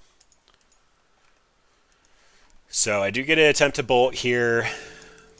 And then if they don't have counter magic up and I get an Ensoul artifact, I'm at least going to gain 5. They did have another Dovin's Veto. I go down to 1. Actually, I don't think Animate gets me out of this. Yep, there's a bolt. Bye, Thirteene. Well, that was at least a match. So we are definitely seeing the drawbacks of relying on an aura strategy. So Bogles works because it's hexproof, but we've had opponents with Harbingers able to bounce our creatures. We've had Path to Exile be an issue.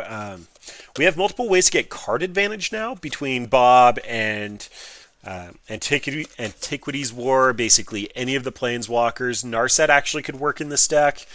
We would probably have to give up a lot of our burn for that to happen, though. I'm probably playing this a little too mildly. I need to be more aggressive and actually just burn upstairs.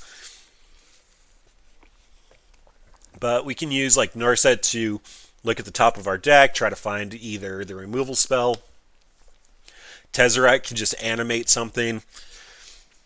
There are a lot of fun different options to try to get this combo running, and we are seeing some of the flaws with it, but we also did see some explosiveness in some of those games. We've had a lot of like, really, we can grind them out, or we can just get a 5-5 on turn 2 and go the distance. I honestly can't believe we played against 2 Primal Command decks. That just feels awful. Control will always be a hard matchup for this, which is why we do have a couple of different ways to get card advantage, but we should pretty handily take burn. Getting a 5-5 Vault Scourge is just so good. Like, it's just so good. Getting a 5-5 Indestructible Stonewalls their attackers, and we end up getting enough damage to go upstairs with our burn spells. And alright, we take the play. Rip opponent. Rip opponent. Alright, well, this is not an indestructible 5-5, but it is a flying lifelink 5-5. That seems fine. Which one of these says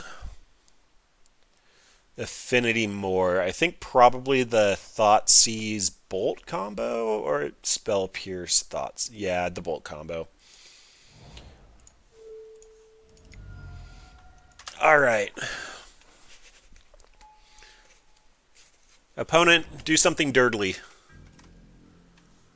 That's not exactly dirtily.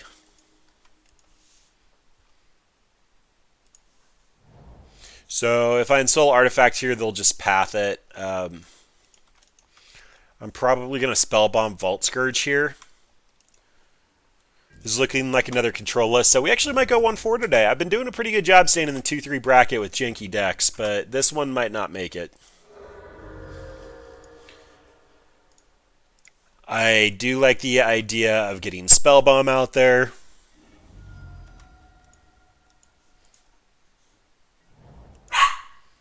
Basic Island. So Spell Pierce? No? Vault Scourge 2?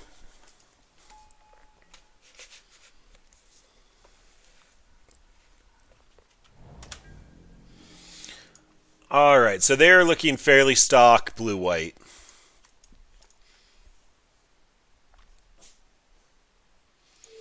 So I'm just going to go for some cheap damage while they're kind of tapped out. If they have Spell Pierce, they'll Spell Pierce this. They do. Alright, then that means that potentially Narset's coming down if it's the Narset pitch deck. Otherwise, we're probably looking at Baby Teferi.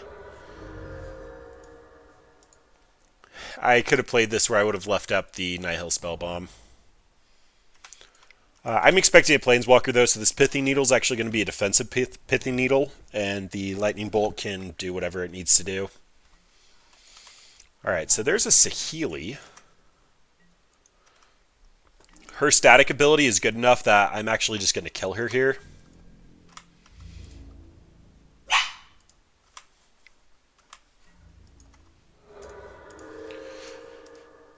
Bolt Saheeli, run out our Indestructible.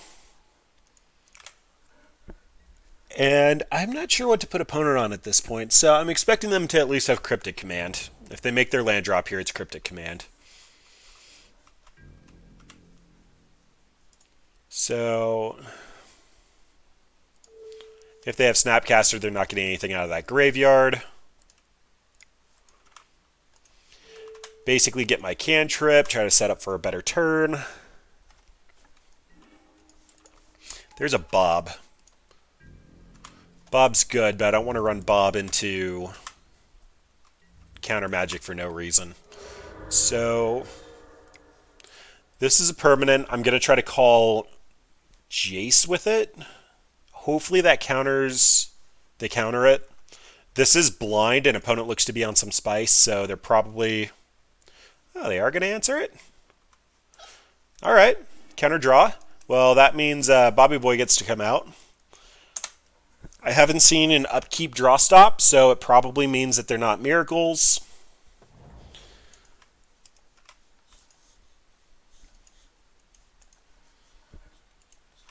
If they have any removal, it's pointed at Bob at this point.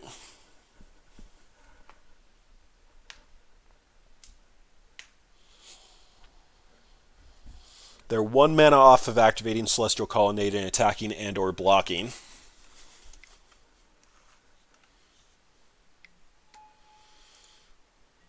Alright, so there's Big Teferi. Untapping mana, I'm expecting Mana Leak or Logic Knot here.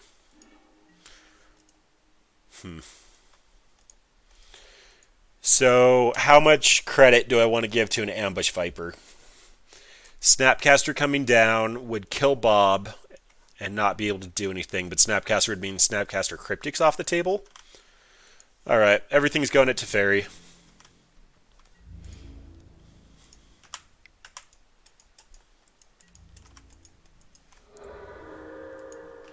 Alright, so we revealed the Dark Slick Shores. Honestly, the tap land is fine. This is going to... The Vault Scourges should be able to kill Teferi. Bob's likely dying. I can't imagine a world where Bob doesn't die. Alright, there's baby Teferi.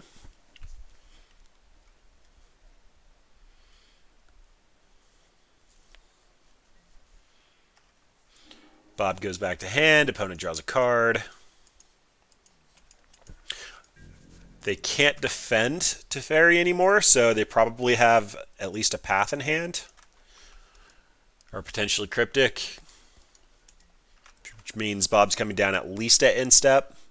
Okay, answering Planeswalkers is a start. If they have an answer, though, I need at least one of these to hit baby Teferi. Okay, that's fine. I can only cast in my main phase, so that means I get 2 blasts now.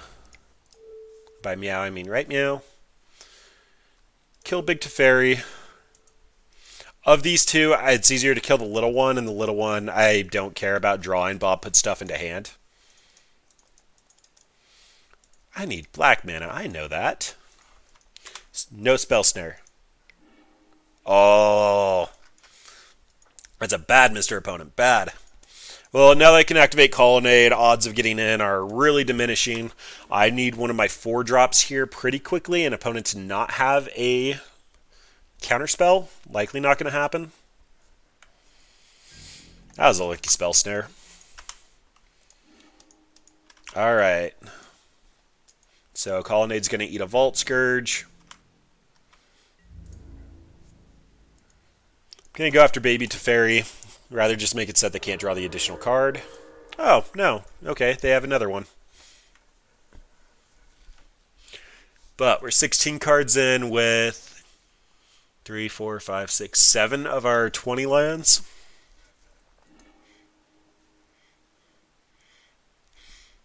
I honestly don't understand how you flood out with 20 lands.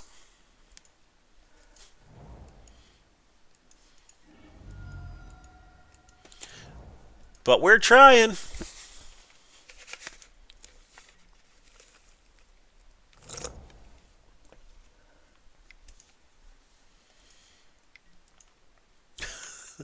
Alright, there's a Wrath of God. Bolt doesn't accomplish anything. I think I'll give this 1, maybe 2 more draws, depending on what opponent does here.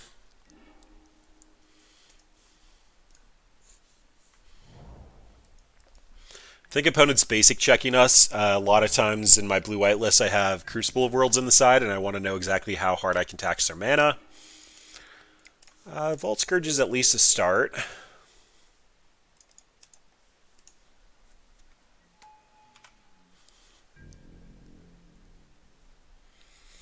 Because an Ensoul Artifact or Tezzeret's Touch on either Darksteel Citadel or Relic are actually very live draws.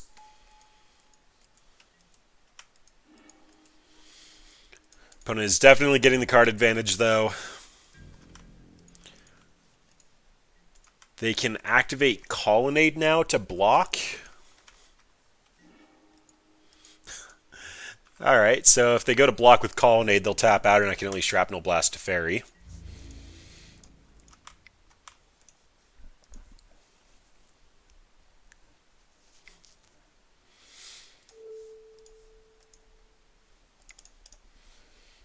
Alright, if they counter this, we're 100% moving on. Actually, they don't really have cards in hand.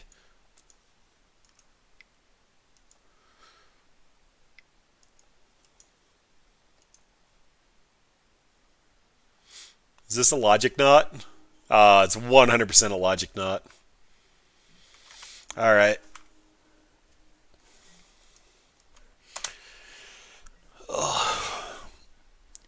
If I knew their hand, I'd happily scoop, but... Nope, nope, nope. Don't auto-yield. Don't auto-yield.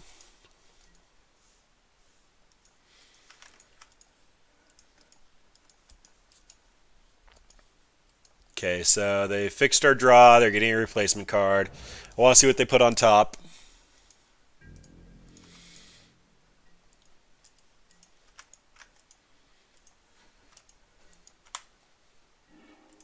Alright, whatever. We can move on.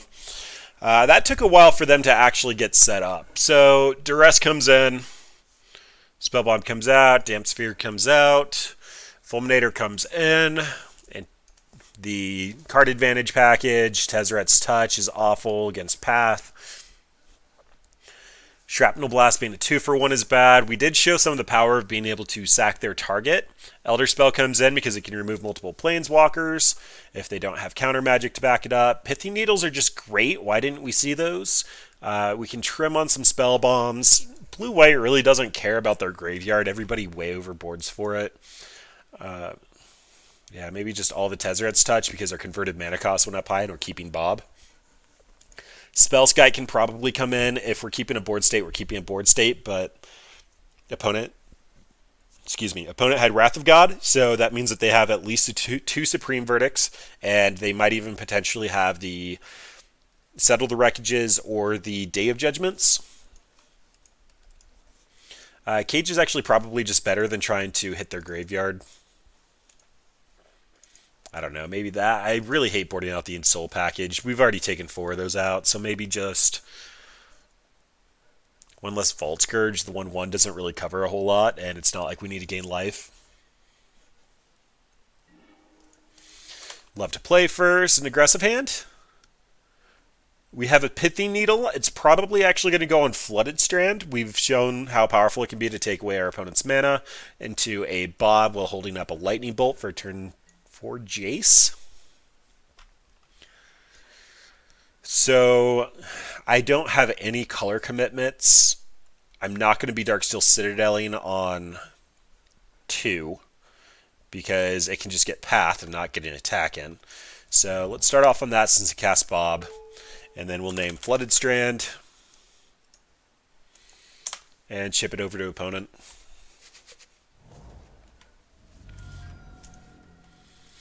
Alright, so opponent left up Path. Well, if a Path hits a Bob, it means it's not hitting Ensoul. This could also be a Spell Snare.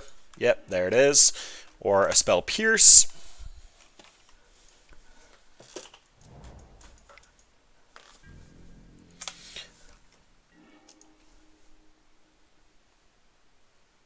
Okay, so my options are Dark Confidant, hold up Bolt, or Ensoul Artifact and get Spell Pierced.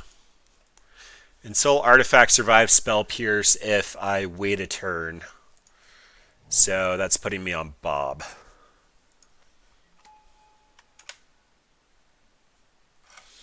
Hey, they didn't have removal yet. An opponent has black in their deck?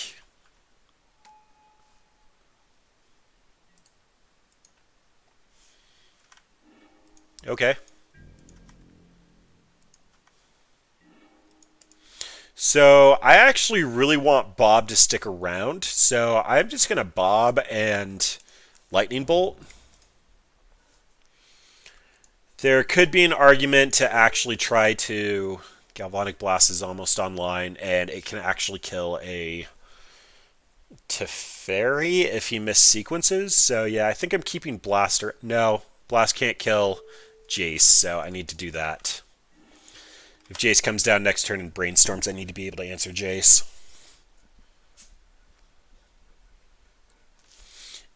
If opponent doesn't have any hard removal for Bob, he will win us the game by getting some card advantage out.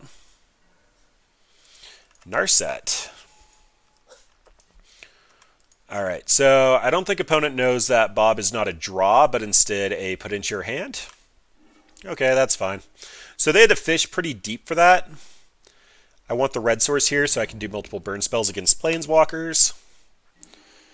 Tezzeret. Oh, yeah, they're tapped out. 100% Tezzeret. We're going to animate the Darksteel Citadel permanently. Then we get a kill Narset.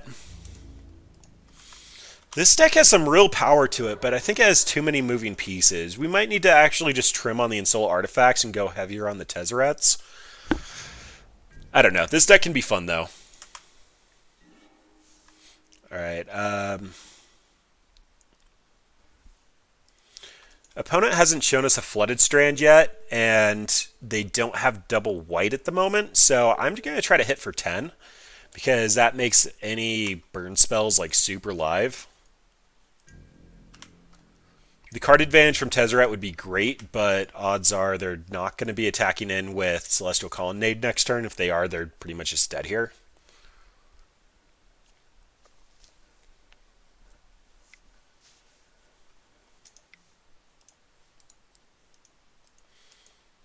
Okay. You still take 5.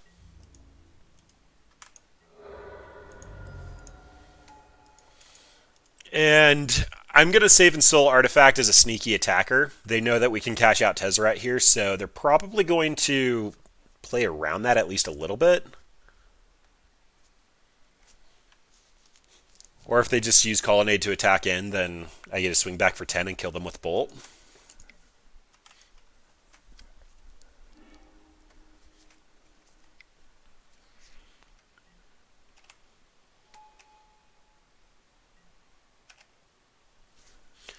Alright, what'd you dig for, opponent? They use that. Serum Visions is fine.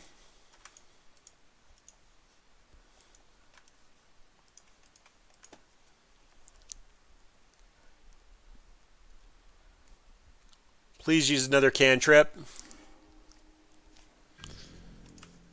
So they've had 2 draws to try to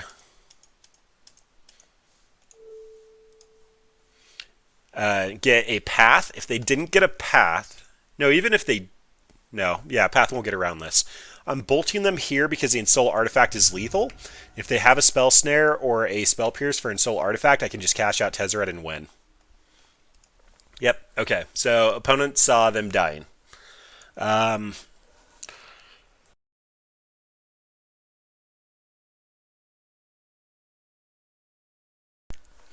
Alright, I'm trying to figure out if I actually want Saheeli here.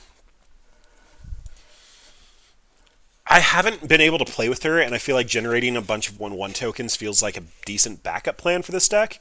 But they're also playing blue-white, so... Alright, so I'm actually going to bring her in as a quote-unquote next level strategy. After seeing the number of indestructible creatures that we brought in, opponents probably taking out Wrath, which means we can potentially go wide enough that they can't answer all of our 1/1s. With Saheeli in, it makes me want to trim a little bit on my threats, although all of these are just so good versus control. I knew that control would be a bad matchup.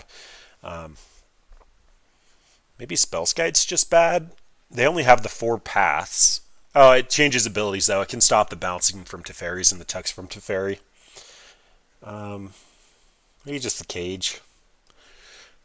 They haven't shown us a Snapcaster yet, so they might not be running them.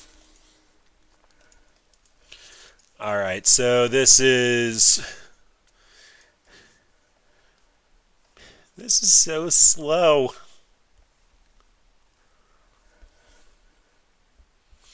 But opponent has shown that they cannot deal with a Planeswalker if they don't counter it. So I'm hoping they tap out for a turn 4 Jace, and I can card. Basically, Ensoul Artifact off the top is pretty clutch.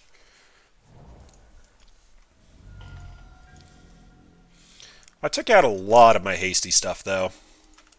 Alright, I have 3 fast lands. I don't have any Ensouls. If they do, they're probably hitting the Relic first anyway. So I'm going to start off on Aspire Bluff. I have redundance of that. Get out the Relic just in case I do top deck the Ensoul. And yeah, give opponent a chance to do something, and hopefully Blast will get live. Darksteel Citadel is representing a way to get a second artifact for Galvanic Blast. I do like how opponents doing a bunch of shocking to themselves so that they could actually represent interaction against us. Alright, so there's Cliffs. Ship it back. I don't think I've seen any black from opponent yet.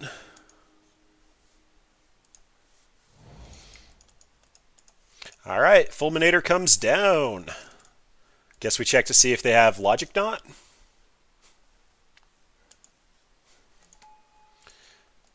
Goodbye, Colonnade.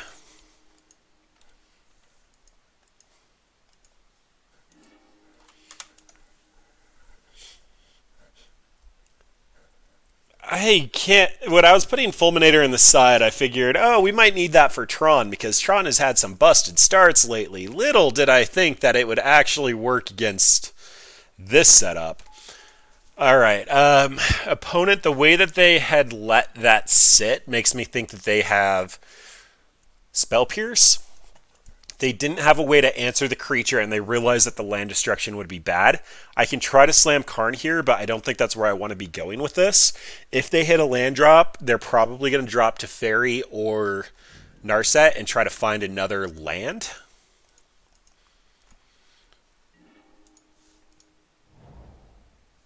Oh, I should have ran out my tap land there. I didn't think through that. Alright, well, if Bob sticks around, this is going to be a game that Bob can definitely win for us. And Bob's not sticking around. But extra land drops means that, yeah, I really need to run this out last turn because now I can't pay for Mana Leak with a tap land. So, alright, 4, 5, 6, 7, 8. 8 of 20 and 14. That is just some stupid bad luck. Okay, so I can pay for Mana Leak. Opponent's Cryptic isn't online yet. So that's a tap land and Karn. If they Logic Knot, they can Logic Knot for 4. But I kind of just need to start committing. Vault Scourge probably isn't going to get me there. They can Mana Leak and Spell Pierce me.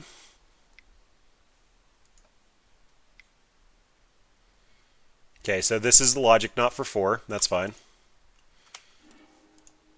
I mean, I'm not happy about it, especially since I had to play a tap land this turn, but Vault Scourge comes out. That's one less counter spell that they have in hand. Also turns on my Blast for what it's worth, so I can blast them down to 12, bolt them down to 9.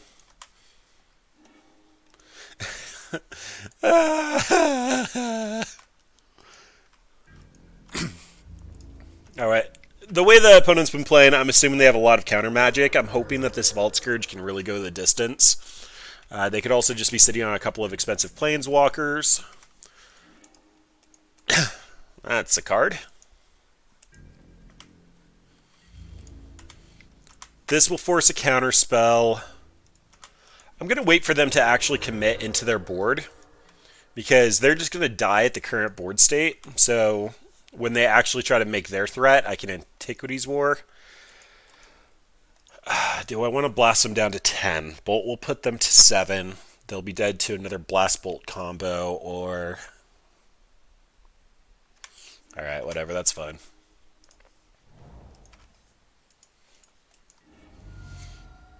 So fully acknowledging that opponent helped. That's 5, 6, 7, 8, 9 of 20 and 18.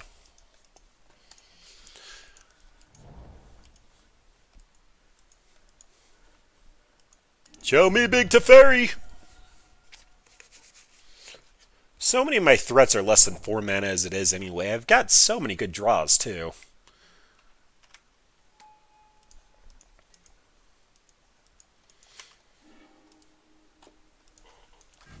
Alright, I'm looking at Elder Spell. They'll have to counter Elder Spell, and then Antiquities War should wrap it up, or at least give me a giant threat. That is also an option. Let's do that first.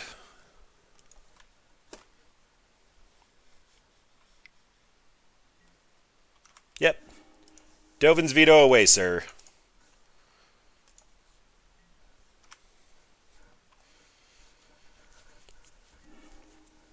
There is another land. And goodbye, threats. All right, another land hits the table. I think I just have to kill him. Opponent's super committed into that at this point. And I can't let them get the card advantage. The war is currently representing 15 damage with nothing else played. Alright, that's a Jace. They have to Fate Seal. They don't. So I was in a rough spot there where I could make the choice to either bolt pre and see if they don't have a counterspell, or bolt after if they draw a counterspell. The one that goes beforehand means that they know going into the brainstorm that Jace isn't surviving. But it's always possible they don't get their counterspell. Alright, so we get a Pithy Needle, a Grafdigger's Cage, a Spellskite, and a Darksteel Citadel. This current board state, Pithy Needle can name one of their Planeswalkers. Spellskite's going to protect my threats, which, given the fact that I still have 4 Ensoul artifacts and a couple of Planeswalkers coming, this won't stop counterspells, though. Pithy Needle, whatever I play this turn needs to actually come out this turn. Darksteel Citadel is the hardest one to actually answer when it's on the field, but if they bounce this with Cryptic, it doesn't do anything. I'm taking Spellskite, thinking that I can bounce Cryptic. Make that the Cryptic target to bounce. So they know about the Spellskite, I'm going to lead on that. Then, no point in paying life for Vault Scourge when I have every land in my deck. Hyperbole, but fairly accurate.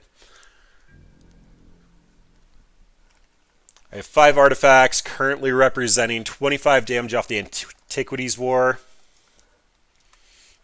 Alright. No more lands to get. Still 20 damage, though, representing 4 more. And almost all this gets around Wrath of God. If they bounce this with Cryptic, I am perfectly okay. That's just more card advantage coming at me. It drew 2, and I get to recast it. Cryptic's actually probably going to tap my team. Okay, that feels loose.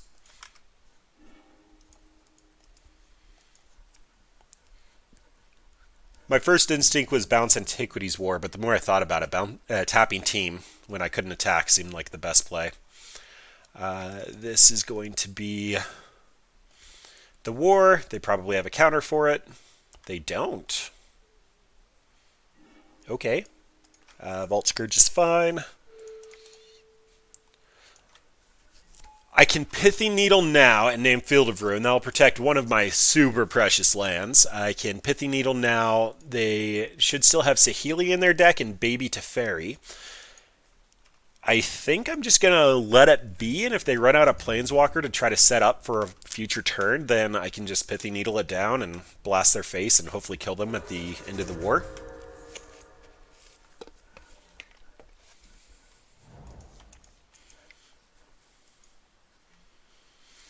There's a Jace.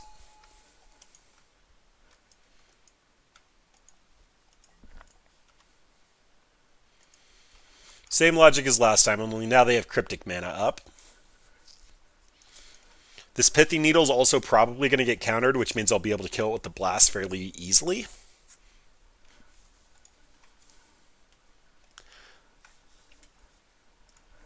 After playing this deck a little bit, I think I've decided I want manlands in here. My turn 1 plays are typically in the blind, like Pithy Needle or potentially Graveyard Hate, where alternatively I could just put down a manland like a Creeping Tar Pit and actually represent another threat that's hard to deal with. The Darksteel Citadel's being attackable after a... Ooh, that is a piece of candy. Alright, so another Antiquities War goes to the bottom. Take the Pithy Needle. I shouldn't have ran out all these lands. That was a misplay. I need to be able to escalate that. So let's go ahead and Duress opponent. That should force their hand at a counterspell.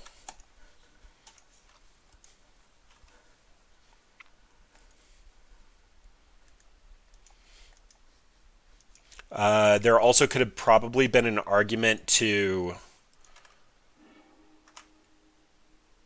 escalate, because if I escalate, I can kill them with 2 hits from 5/5s. Alright, so Narset, Snappy Snappy. So this turn's probably going to be a Snappy Path. Potentially Snapcaster Cryptic on the turn that my Antiquities War goes off. Oh boy. They also have Logic Knot, so nothing in hand. This comes down. We name Jace, the Mind Sculptor. This Pithy Needle comes down. We name Narset, so Narset doesn't stop us from drawing, but them getting card advantage is quite bad.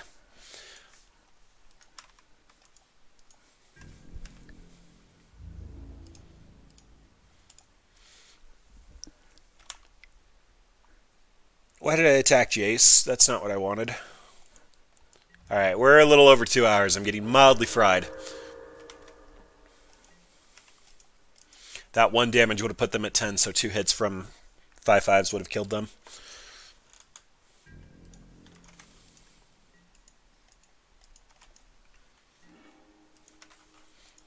Ooh, that's fun. So I get to go to combat. They get to Snap, Cryptic, and then have Snap, like, nothing up. Karn should start getting me card advantage back.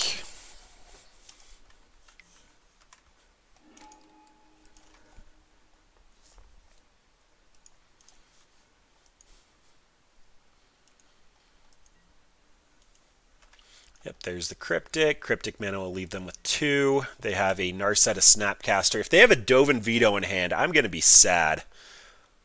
I'm going to be very, very sad. And I definitely needed Stubborn Denials in this deck.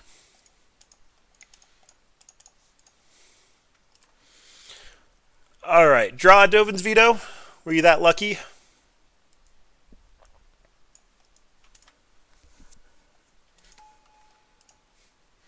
Alright, make a card construct. Should be a 7/7.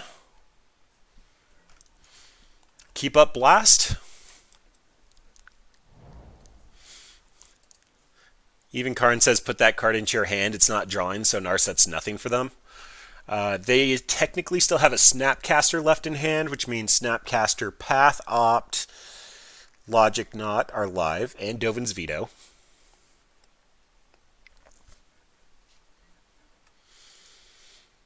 Alright, so Snap Cryptic is technically live. I didn't want to use Blast this way, but Karn is actually super good for my strategy, so I need to protect him. They're trying to figure out if it's worth Snap Veto. It looks like it is.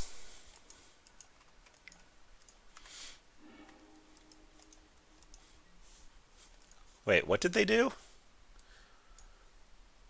Targeting Galvanic Blast and Pithy Needle. So they countered and bounced the Pithy Needle. Alright, they get an activation out of Jace.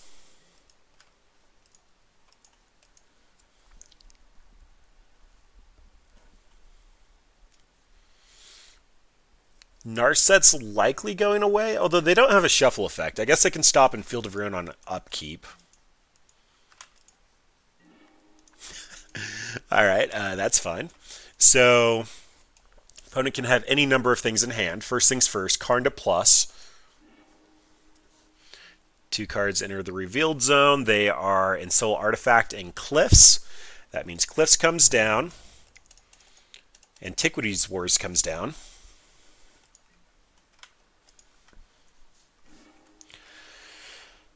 Citadel is like the worst thing I could have possibly drawn. Alright, well, that means Pithy Needle comes down. I get to name Jace again, because I don't have a way to kill him. Opponent still has a Snapcaster coming, and I can stay on defense, but they can just Cryptic it.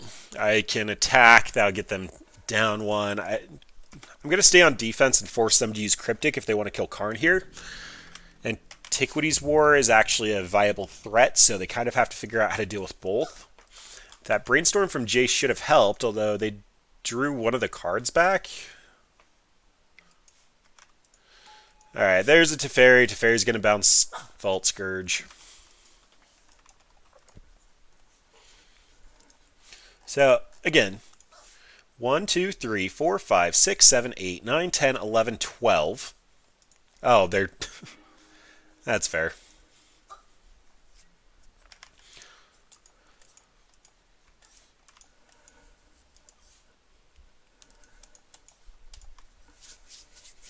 We are in the top half of our deck, so I guess we have started seeing less lands, but still so many lands. Okay. You got it, opponent.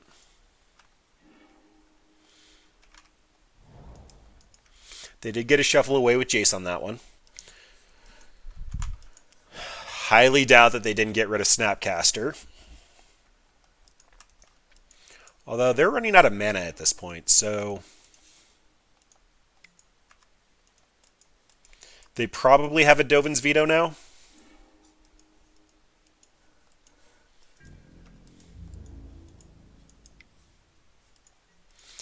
Yep, I will...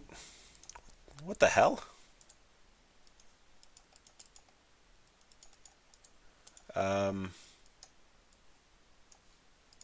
Alright. That was a thing. Let's get back in stream mode.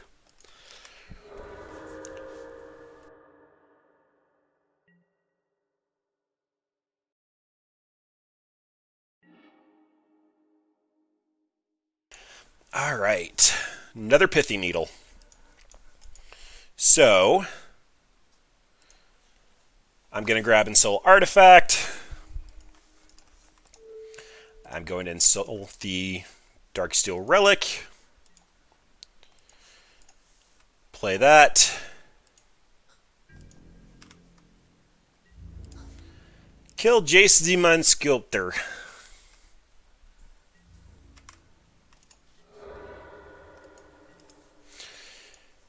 Pithy Needle. Name Field of Ruin. Because why not? Actually, opponent has 6 cards in hand. This seems so counterintuitive, but I'm going to name another one. And then I'm going to blast a Fairy. They're likely trying to set up for a Wrath of God during my turn. I can hold on to this Pithy Needle. It's probably going to be required if they figure out how to recover after this Antiquities War.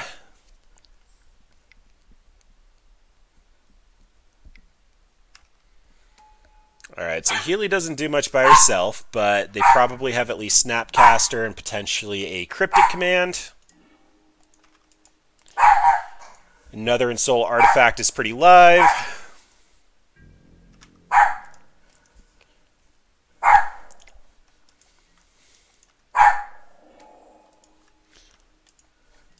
Snap for Cryptic.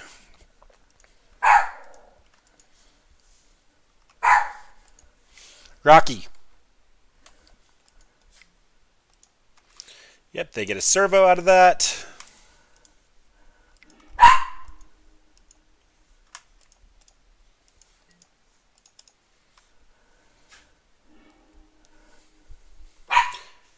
I revealed Vault Scourge and Spellskite. Oh, no, I did not. I revealed Ensoul Artifact and Bob. So I am going to Thirteene Needle. I'm just going to name Saheeli here. I don't think the opponent actually has any good way to combo off with this, but I'm not really going to take a shot. Then I'm going to Ensoul it so I have a blocker. And run out Bob just so that I have more board state. Opponent has 6 cards in hand, so this is likely going downhill, but I at least have 2 valid blockers, an indestructible attacker, an active Bob, an active Karn. Like, I have a decent board state, but we were never meant to play this long of a game. It does show some of the power of the deck that I'm at 24 cards left, and we've been fighting against this blue-white deck that's had active Jason Teferi.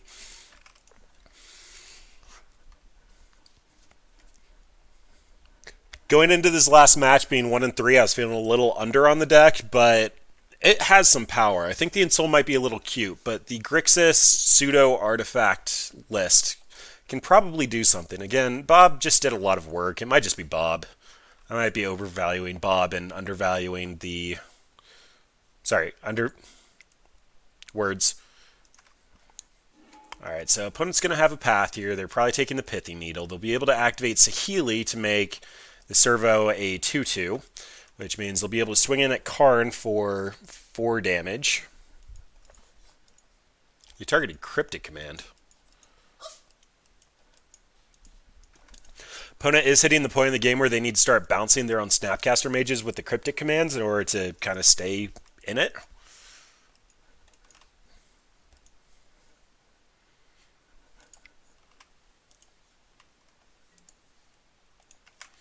Alright, he returns that. Completely plausible. Opponent still has 6 cards in hand. Yep, that becomes a 2-1. Really doesn't make any sense to try to save Karn at this point. That goes at Karn, that goes at Karn. Yep, Karn dies. The way that opponent sequenced that makes me think that Bob's surviving.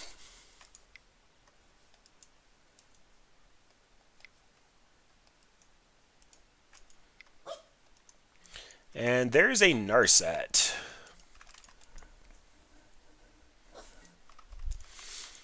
Alright. Bob, show me something good. There's a cage. That's a well-timed cage. So, first things first, take out one of their servos. Attack opponent. Yep, down goes a servo. I get to Thirteene Needle. Opponent's trying to keep their Narset alive. I'm wondering if they actually have a Days Undoing. Honestly, I kind of just want to see a conclusion to this game at this point, so I'm going to name Narset here. I don't draw cards, so it's Parter of Vels. Then I get to Grafdigger's Cage, turn off your Snapcaster Mages. Oh, I already had a Narset out. Yeah, again. Getting mildly burnt over here. So take out the Saheeli because the 1/1s are hard to deal with despite the fact I have Indestructibles. Yep, opponent's cashing out the Spell Pierce just so that they can get a servo.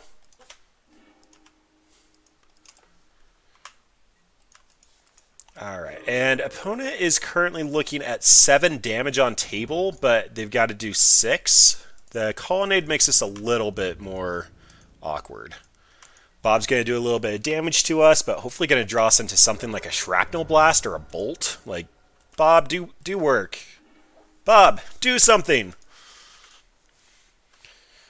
Oh boy. Alright, this Collected Brutality is pretty decent. How many lands do I still have left in my deck? I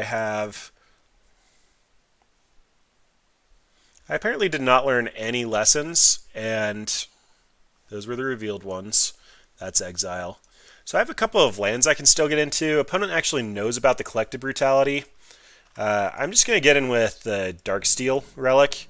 If they activate Colonnade, I'm probably going to blast it.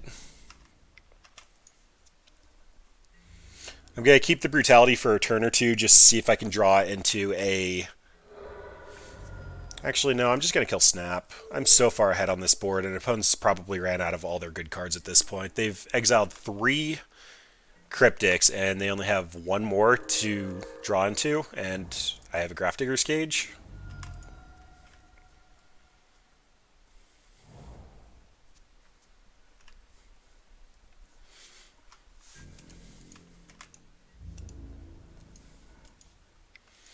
Alright, you get in with your Snap. I'm slowly chipping away at your blockers.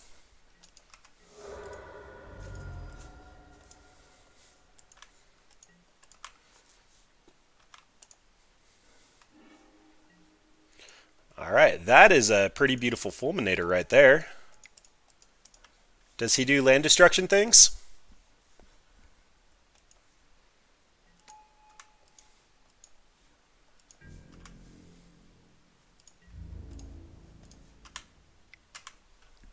Falling a little bit behind on clock. Describing your lines usually takes up at least a little bit of time on Magic Online. Right now I can block Snapcaster, sack, destroy the Colonnade.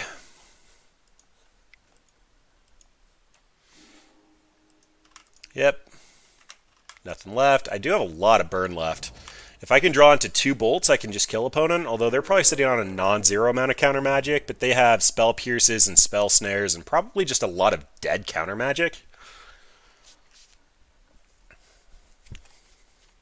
We flooded out so hard this game and we still stayed in it. I do like that this deck has a lot of ability to apply pressure.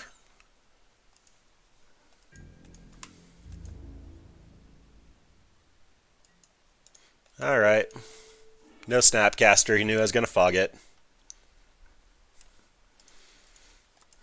But we don't seem to have much inevitability. Like, attacking with a 5/5 indestructible should be getting us there, but it's not.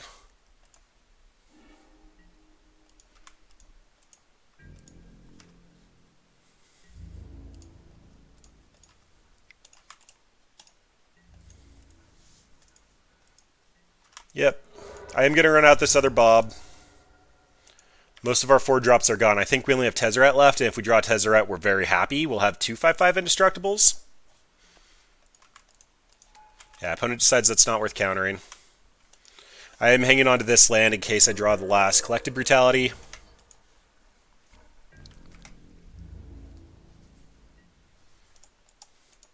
Need to yield to those, speed up my turn a little bit. Alright, that hurt. Oh, I need to run out Tezzeret first.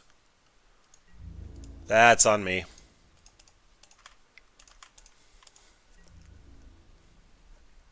If I ran out Tezzeret first, I'd have another 5/5 attacking.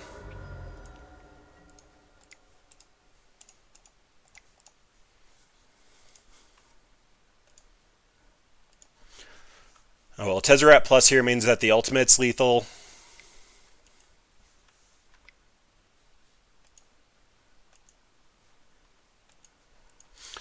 This blast also means that Bob's getting in unblocked is going to... Yeah, I'm not paying for that. This blast will be lethal if Bob's hit and they just chump block with the artifact. Or chump block the artifact.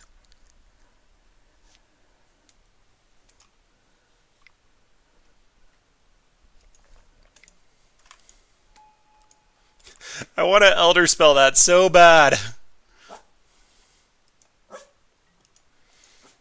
Okay, I don't think that actually changes anything.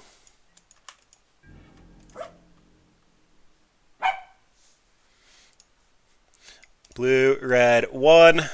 Violent Saheeli. The Elder Spell. Destroyed those 2. Always yield. Please tell me this works. Really? It got spell snared? And I gave opponent a blocker. Alright. I was being greedy and cute.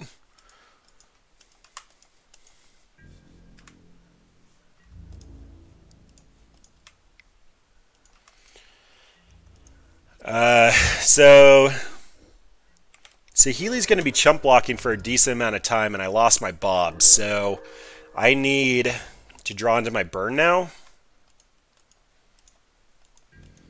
It might have been correct to just blast the little token.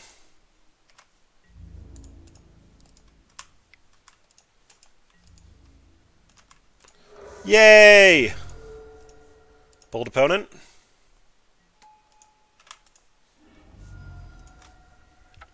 Okay, so that was a grind. If you stayed through that, congratulations to you. All right, so once again, 13, King of the 2-3 bracket. I just took 4 Ensoul artifacts and 4 Tezzeret touches into a modern league, and we went 2-3. I also had an Elder Spell on 2 of my opponent's creatures, and we saw the awkwardness of Spell Snare that was sitting in my opponent's hand probably since like turn 8 minimum. Like it wasn't there on turn like 3. That's all I know. I'm sure if you go back, you could actually find the moment when I stopped casting Soul Artifacts and Vault Scourges. But this deck, I usually have a habit of trying to sell bad decks. If you didn't just see me grind out blue-white control with both of us at time and actually like drawing cards, gaining life, activating planeswalkers, opponent needing to bounce the Antiquities War because it was threatening lethal and actually like recovering every turn and setting up multiple kill spells, and like opponent was running a fun of Narset, and that's the only reason they had chump blockers for so long. Otherwise we probably would have taken that a long time ago. But this deck just ground out blue-white control. Like that should really be stating what it was. Opponent also had a Watery Grave, but I never saw any black cards. It might just be sideboard tech they're splashing for I didn't see. Probably Extirpate, because surgicals are still like $60 online. Either way, this deck just did some fun stuff. Bob and a low curve can work some wonders. I don't know what I would do to try to flush this out a little bit. The Tezzeret's touches seemed cute. Almost all of our opponents were bouncing our things. Merfolk had Harbinger and mainboard Echoing Truth. I'm sure that was in there for Phoenix or something. I don't know what. But Path to Exile was bad. We played 2 blue-white lists. We ended up playing Ponza. I honestly think we should have smashed Ponza, but we got just a little unlucky there. They did hit their Blood Moons. An optimal mana base is probably Polluted Delta's Watery Graves, not Fastlands. Fastlands just felt like they were going to be the right spot for a deck trying to hit 3 mana. That's probably just a deck building mistake on my part. We would have been able to have a couple of our colors. We would have had 5/5 Indestructible Threats, still holding some stuff up. The number of times I felt like I needed Stubborn Denial was really high. It feels like it'd be great in the deck. I'll actually put the card up because this one actually does feel really worth mentioning. Stubborn Denial. That's going to be counter target non-creature spell unless its controller pays 1. We would have countered so many Teferis. We would have countered a couple of Jaces. We would have countered the Echoing Truth. We would have countered a couple of Deprives. But if we have the 5/5 out and the non-creature is the only thing that can make us sack our 5/5, Stubborn Denial would protect it. We would be able to counter that Path to Exile while it's out. We'd be able to counter the Echoing Truth. We'd be able to counter the Cryptic Command just bouncing the artifact. Like, we saw the flaws of having Ensoul Artifact, and it was cute, and Scissors did scissory things, but auras are hard because it's almost a 2-for-1 if it ever gets answered, and even being indestructible, we had to give it hexproof in order for it to survive. But this deck was fun. I cannot believe I just ground out blue-white control. This stream was 2.5 hours for a deck that's supposed to put a 5/5 indestructible out on turn 2 and move on with its life, but it had some reach. So artifacts will always be strong. Artifacts actually seem to be the big thing in Magic that says like artifacts are very powerful and synergistic and hold a lot of magical powers to them. Planeswalkers have a lot of oomph, but artifacts have the most synergy and busted things happen. This just showed that artifacts that kind of just sit there like Pithy Needle could be turned into 5/5 threats, and I thought it was interesting to watch. Feel free to leave a comment if you like this, if you want to stick to more competitive decks. I know I did make that promise this week, but if you want to see the competitive decks, just let me know. I'll do less jank, and we can start playing a little bit more T1, T2 decks. Also, reminder that we are not going to be doing Squirrel Dealer videos this week. Starting tomorrow, Brad One and I both have some personal stuff to take care of. I closed on my house, so I will be live next week, which is the 29th. I will have another deck for that Wednesday, but then I won't be going again until my scheduled Sunday stream. I don't believe Brad One's doing that Thursday, but either way, squirreldealer.com has all the decks. Squirrel Dealer on YouTube. Like, subscribe, all that BS. And thanks everybody for watching.